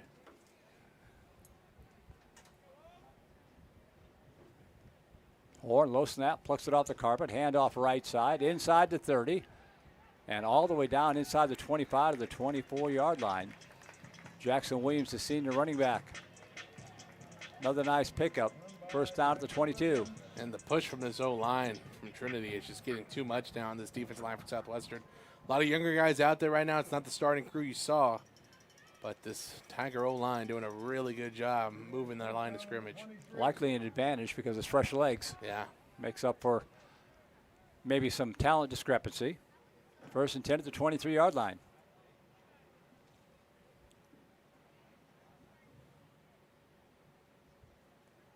Horn, handoff right side again, inside the 20 again, inside the 15. And going to take it, getting the push. The pile moving. They're finally going to blow it dead at the 11-yard line. Jackson Williams on the carry. Here in this second half, it almost feels like there's not even a first level of defense from the Pirates. The way that these running backs are running through the hole, they're finding the open gap, and they're not even getting touched until they're 5 yards past the line of scrimmage. Well, you mentioned it earlier on a run in the 3rd quarter. That kick-out block is working every single time, opening up that lane on the outside. On the 12. Tigers on the move again at the Pirate 12.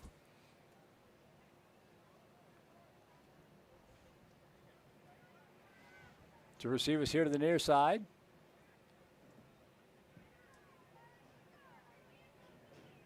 Handoff up the middle, inside the 10, upended it at the 7-yard line. Good tackle by Cam Roberson, but still good for about a 5-yard pickup. 2nd down and 5 from the 8. Yeah, still threatening. They can pick up the first down here. They don't need to score a touchdown. So Trinity probably just going to keep the ball on the ground here as they let time burn off the clock. 2nd down and 6. Still have just over 10 minutes to go in the 4th quarter. One receiver to the right, one to the near side.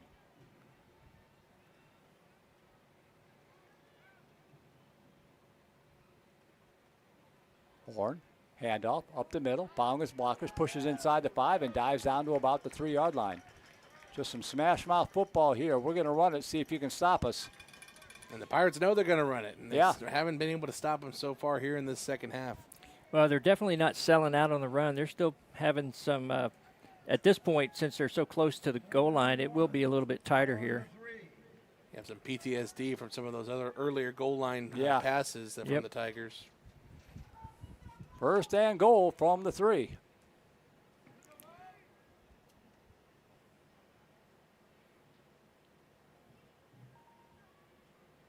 New running back in here.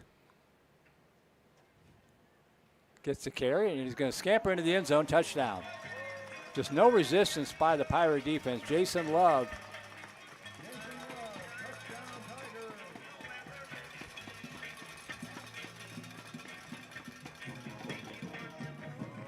Hey, band's back.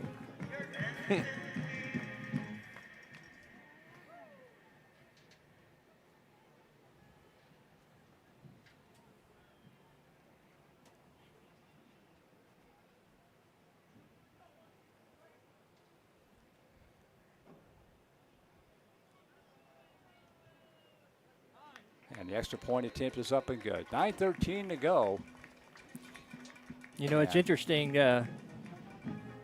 Coach talked about that he knows his guys are going to play hard. Yeah. And it just feels like they're kind of flat. I know that, and I think that kickoff return had a lot to do with it. It just punched them in the mouth, I think. Yeah. I think it did, but if you're a good team, you got to respond to adversity, and the Pirates have not done that. And we had talked about it earlier. The Pirates have been in games like this where they had adversity against them, and the Tigers really haven't. Right. So you thought the Pirates would be a little more well-equipped to be in a game just like this, a very close one, high scoring or low scoring at the time. But right now, in this whole second half, it's been a completely different team than what we saw in the first half. 7 unanswered touchdowns here with 9:13 to go in the ball game. Yeah, what was a 16-14 game at the half has completely slipped away from Southwestern here in the second half.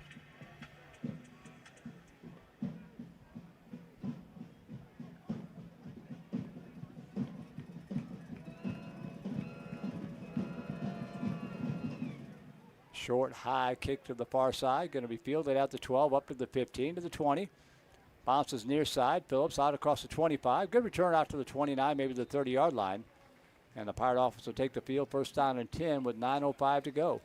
And now an opportunity here just to play football through the Pirates. Right. Go out there, play your best brand of football. Try and put some points on the board, get something to work with going into next week's game. I mean, you just don't want this sour taste in your mouth to linger too long. And it's so weird. They're going to feel so good about themselves for the first half. Yeah. And then the second half, it's all the stuff that's gone wrong, all the stuff they still need to fix. That film session is going to be night and day tomorrow. It is, yep.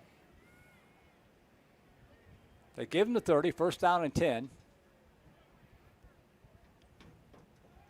And the play action pass. Sims going over here to the near side. Got a receiver. Thompson batted away at the last second with the defender draped all over him. Could have been flagged, but it wasn't. Good coverage there by Evan Cool to deny Thompson. And Thompson's going to go.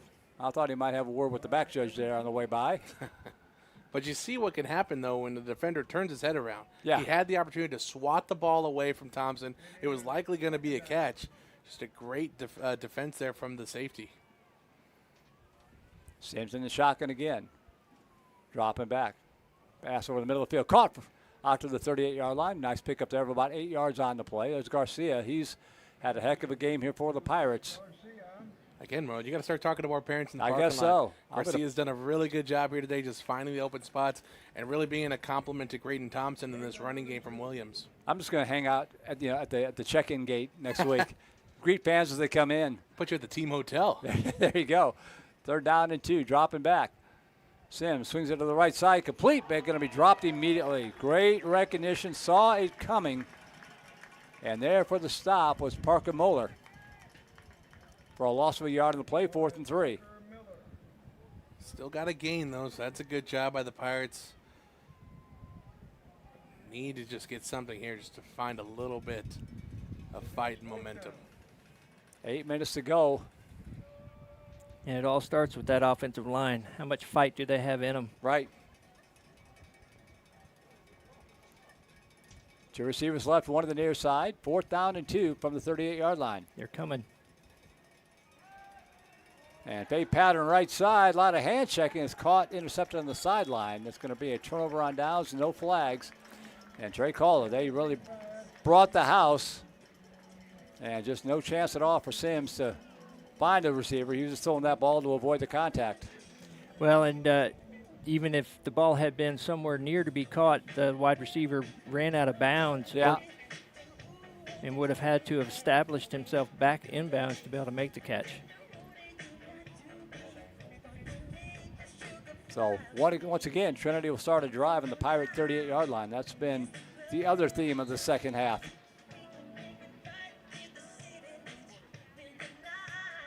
And a whole new quarterback out there now, not even on the 2 deep. Colin Bishop, a senior from Childress, Texas, in a quarterback.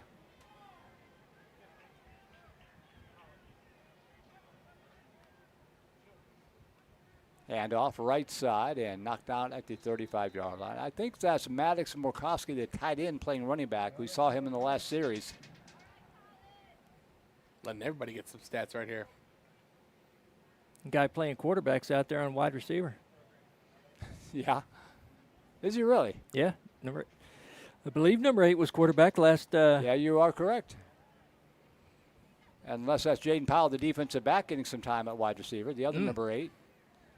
2nd down and 7 at the 35-yard line. Childress going to keep it himself inside the 30, the 25 to the 20, 15, 10, 5, touchdown.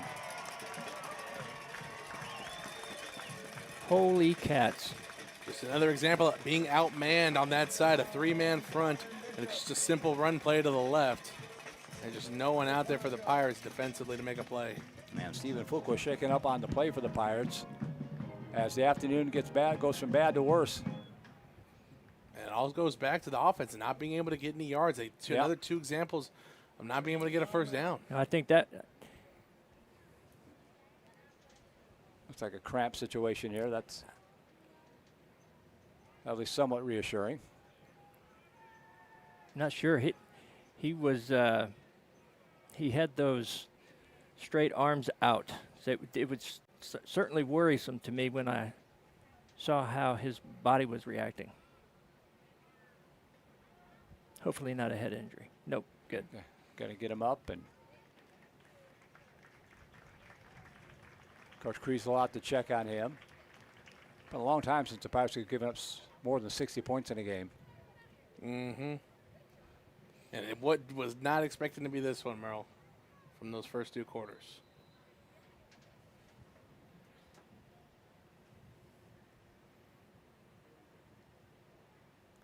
Extra point attempt is up, and it is good. Jackson Runyon boosts the extra. Well, when the rest of the conference looks at the scoreboard and sees that Southwestern got beat 65-14, maybe they'll take the Pirates lightly. Maybe, but they'll look at the box score. They'll see the film. They'll see the Pirates and how they came out in the first half. And I truly wonder, like, what went wrong? I know we talked about how the kickoff return touchdown to start the second half was kind of just the first thing, and then maybe the momentum swung, but truly, like, what went wrong? Well, you know, that 3 and out right after that. Yeah. That certainly hurt him. We had talked about maybe going for it there instead of punting it. Yeah. I mean, it seems just like Trinity's defense has adjusted well to Southwestern's game plan. And we've only had 1 drive where we've had first downs happen, and then on that same drive, we gave it to Scoop and Score. So right. Just nothing going right here in the second half at all. 6:55 left. At this point, you're just hoping for something positive to build off of heading into next week. But it's going to be a long bus ride back to Georgetown. And at this point also, you just want to get out of here with no injuries. No injuries, right. 15 to the 10. Out to the 25, to the 30, and stepping out of bounds at about the 33-yard line. I'm guessing that was Harris Gilly. Harris Gilly, the wide receiver, back to return that kickoff.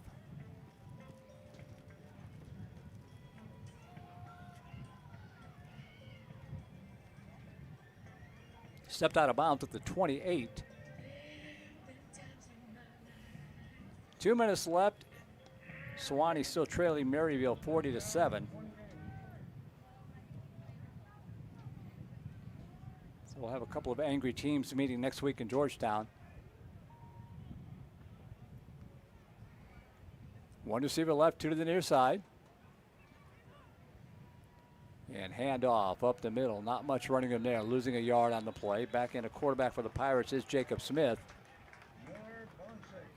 There's no push from this O-line right now. At all. On the carry for Southwestern was Hudson Idem, freshman running back out of Plano.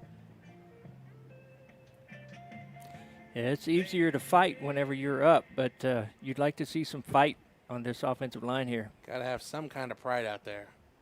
Dropping back, swing pass, Idem complete up to the 30, bounce to the outside. Big hit at the 34-yard line. Lowered the boom, picked up about 7 yards on the play, maybe 6, third and 4 coming up. Third time in a row the Pirates have been in this type of situation. Yeah. Third and short. They haven't been able to get it even with the fourth down play.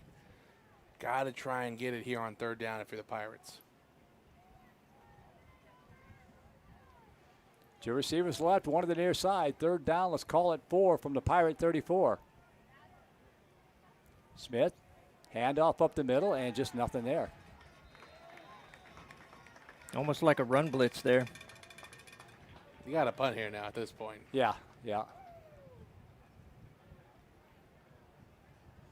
Can't keep giving Trinity great field position on after fourth, not converting on fourth down.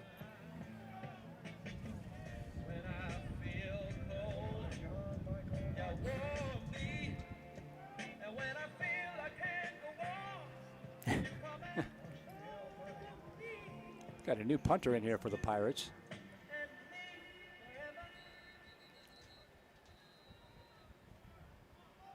Didn't get a look at the number, but I know it's not.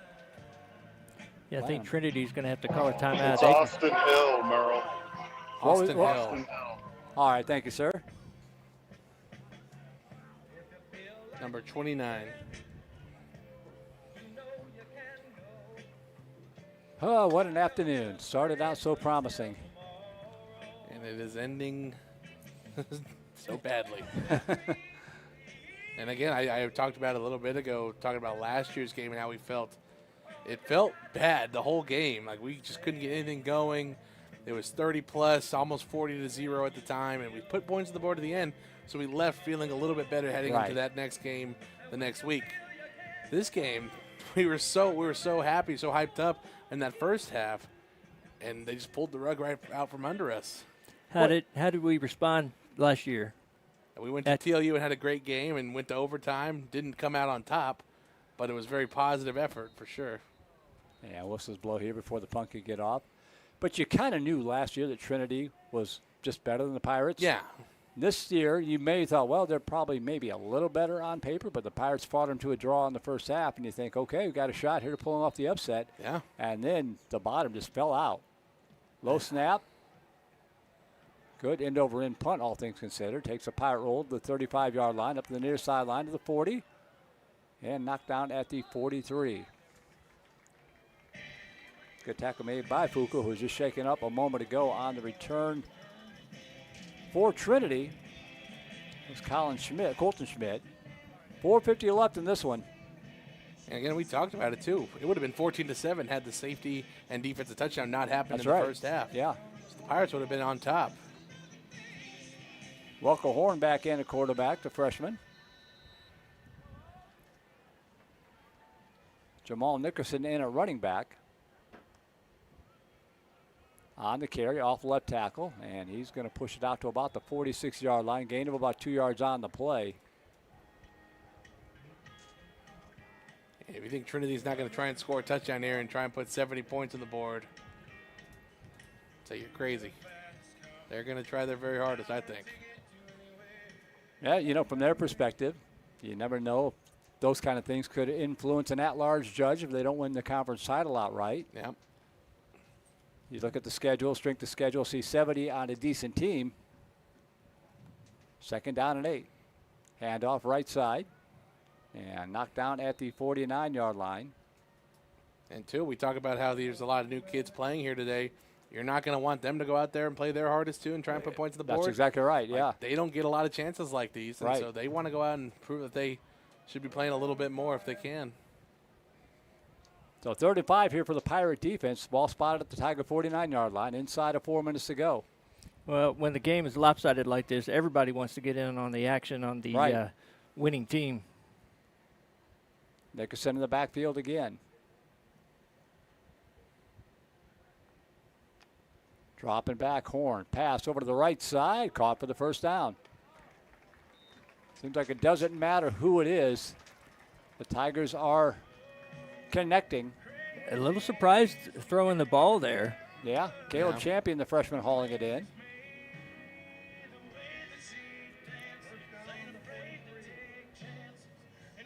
And I only say that because, there's sort of a code amongst coaches at this point in the game. But to TJ's point, these guys want to play football, not just hand the football off. First down and 10 at the 43-yard line. Handoff up the middle. Breaking tackles inside the 40. Breaks another tackle, the 35 to the 30. That's something else. Pirates have not tackled well today. Not They're at all. making contact and not wrapping up. And it's something that's been a problem all season, but it's become glaringly obvious here today against the Tigers. I mean, the lack of ability to bring the ball carrier down has led to extra yards, has led to touchdowns, and it's just overall been abysmal. First down and 10 at the 30. Final play here before the 2-minute timeout, barring a penalty or an incomplete pass.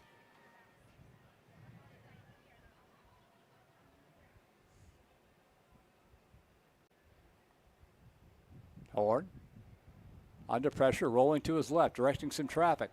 Keeps it alive. Now he's going to tuck it under and run. He's going to step out of bounds at about the 21 or 22. Shy of the first down. No, they're going to give him the 19, it looks like. Wow. And that takes us to the 2-minute timeout. That's enough for the first down. First down and 10 for Trinity, with 1:58 officially left to go in this ball game. That unofficial code here, Trey, we'll see. I mean, if they're really about it, because you could technically kneel the ball out here and call this one a done deal, but I don't think that's going to be the case. Maryville has defeated Suwannee 40-7. So with the last conference game still going on. Well, the players don't want you to take kneels. No. Right. Yeah, definitely not. Players want to take a snapshot with their phone of a score that's got a 7-0 in it at least. Even the ones that are normally on the bench the whole game. Yep. They got to tell their girlfriend, hey, I played college football today. The video game? No, I actually got in, babe. All right, so 1:58 left. First down and 10 for the Tigers at the Pirate 18. Horn in the shotgun. They're not in take a kneel formation. I can look at that right now. Handoff up the middle. Inside the 15. Knocked down to the 14-yard line. Just straight ahead running. Jamal Nickerson. They could have just run the ball 3 times and end this one out, but that also stems on the Pirates making the tackle and making the play and bringing the ball carrier down. Gain of 4, 2nd and 6 from the Pirate 14. Second down and 6. Two receivers to the right, one to the near side.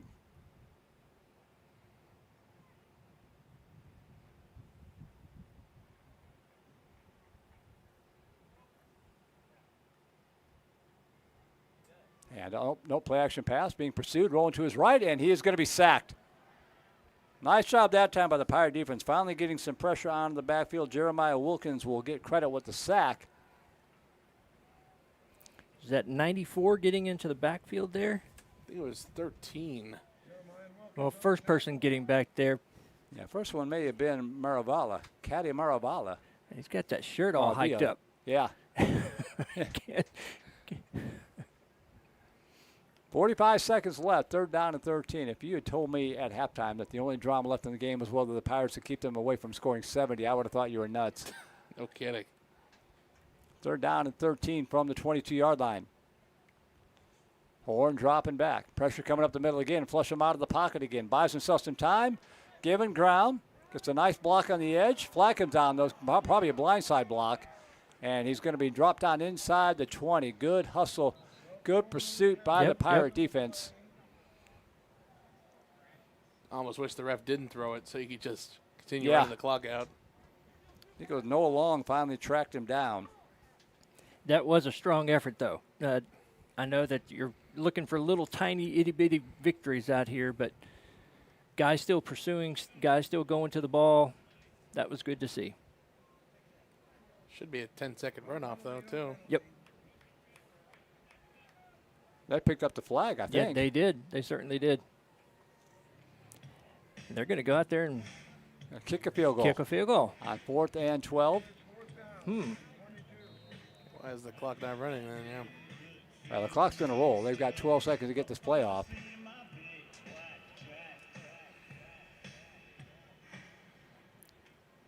Wow. 3, 2, Nah. 1. not gonna They're get not it going to get it off. Talk about terrible clock management to practice. Anyway, wide And left he went 3. wide left again. Yeah. And that's going to be your final score. So the game that started off with a roar ends at a whimper here, 65-14, as the Pirates fall here to the Trinity Tigers in San Antonio. How many people are looking forward to the post-game interview here? I'm guessing Chuck isn't looking forward to it too much. He's Nope, he's shaking his head no. Man, night and day first half compared to the second half. You know, I would imagine the coaching staff, you know, especially with what he was talking about there heading into the half, he's probably a little bit surprised at the lack of fight in that second half, I would imagine, because obviously he sees that as a cornerstone of his team. So it's just a little bit unlike them, their personality. Yeah. Especially against a rival in a conference game. Yep. Well, this is tough. They're on both sides of our guys. Not only do they lose, but now they're like stuck in the middle of the Of the maroon mob.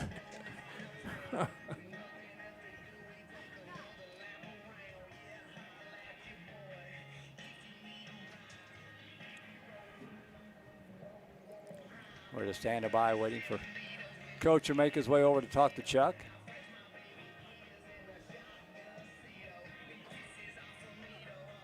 Coach Creasel's walking away. I don't know if, no. Yeah, Yeah, there you go, Chuck. Well, I was given a reprieve. I was a little nervous about what to ask because there were so many things to point to in terms of things to fix, and I think he obviously knows what that is. Yeah. Probably, as you mentioned, Trey's a little bit upset with the effort in the second half, knowing that this team is not one to quit. And I'm not going to say they quit, but, TJ mentioned it, first day game, spoke to a Trinity fan running the chains, and they indicated that they only have one night game all year. So they've been accustomed to playing out here in the heat. I don't know if that was a factor. It certainly wasn't a 50-point factor regardless. Right. This quality team, Southwestern punched Trinity in the mouth in the first half. Probably should have been leading going into the half. And Trinity took that personally. And, maybe they passed around a big can of spinach because, not to date myself, but they came out fighting like Popeye in the second half. Boy, you got that right. And, you didn't fall on the sword for me, so I get to talk to Coach, fresh on Monday. So I'm looking forward to that one. I'll tell you what, I'm very grateful for that. I suffered in the sun so that you could do that on Monday night. Well, thanks, Chuck. I appreciate it. Get out of the sun. Nice job down there. Yep, I'll be up there in a minute. All righty. Wow. Not much to say. 65-14. We don't have stats. I wouldn't want to look at them even if we did, but a tough ball game here for the Southwestern Pirates. Tough second half, I should say. First half was a lot of positives, but the second half it just got away from them. Yeah, if you look at the first half, there's a lot of stuff to build on. You're very happy, very excited about what the Pirates are doing. Only down 2 heading into the second half, and then at the end of this game, if you would have told me we'd be down 51, I wouldn't have believed you. That's just unheard of in terms of the type of dominance that we saw in the second half. But kudos to Trinity. They proved why they're one of the top teams here in the nation, from offense to defense to special teams in the second half. they were down up only 2 to the Pirates, and they said, hey, this is not who we are. Let's go fix it. And they came out punching immediately with the kick return touchdown for the Pirates here. It's back to the drawing board. You got a winnable game next week in Swanee, your home opener for conference. And you got to just build on this. You got to fix the mistakes that we saw in the second half and just come ready to fight next week. Yeah, I mean, this might be something where you don't show the film of the second half, because if you truly believe that this is not indicative of your team, then you look at the first half, you find the things you got to work on, because you cannot fix effort. There's no way to fix effort. It was, my coaches, my coaching in the past, looking at Coach go down there, talking to his assistants before the team was coming over, definitely discussing what are we going to tell them, right? What are we going to talk to them about? And this is a good long talk from him. The body language of the players is pretty tough right now. I think both your starting quarterbacks are toward the back end of this group of kids. But there's a lot of looking in the mirror that'll need to happen over this next week. Well, we'll see if the Pirates can figure it out. Trinity improving to 4-0 on the season. They've got an early season showdown next week at Barry. That'll be a good ball game. So 4-0 for Trinity. More importantly for them, 1-0 in conference play. The Pirates dropping to 2-2 overall, 0-1 in conference play, and we'll take on Swanee, as TJ mentioned. A very winnable ball game, but the Pirates have to play a lot better than this, TJ. Yeah, they cannot come out and like they did in the second half, very flat, very uninspired. It's going to take a new team next week, and the Pirates, I think they're more than up for the challenge to go on and take down the Swanee Tigers. Yeah, he definitely looks a bit angry, which is good. Yeah. You should be angry. Players should be angry. And in football, the best way to turn that around is just playing with some physicality. You just got to play physical next week. You really got to get after them. So we'll see how it all shakes out next week. That's going to do it for us this afternoon. We'll be back with you next week when the Pirates return home to face the Swanee Tigers.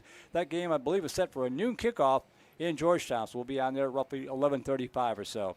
Special thanks to the folks here at Trinity for providing the hospitality, along with Southwestern's Director of Intercollegiate Activities, Ken Ralph, Senior Associate Director of Athletics, Glenn Schwab, Associate Director of Athletic Communications, Peyton Stegeman, the Georgetown ISD staff, Head Coach Bill Kriesel, and, of course, all you folks out there for tuning in, especially if you stuck with us throughout that entire second half of misery. That was a long second half of football. From our broadcast partner, TJ Baylor, our sideline reporter, Chuck Crazy, cameraman Donald Williams, and Okoye Anderson. Thanks to Okoye for coming out today. Great job, Okoye. Our producer, Trey Grubb. Our technical director, Suna Vincott. Communications director, my better half, Christina Weber-Bertrand. Our quality administrator this afternoon, Skylar Gillespie, and everyone at Vype Media. My name is Merle Bertrand, signing out from Trinity University, where the Southwestern Pirates have fallen hard to the Trinity Tigers by a final score of 65-14. Enjoy the rest of your weekend. We'll see you next week for more Southwestern Pirates football right here on Vype. Good afternoon from San Antonio, Texas.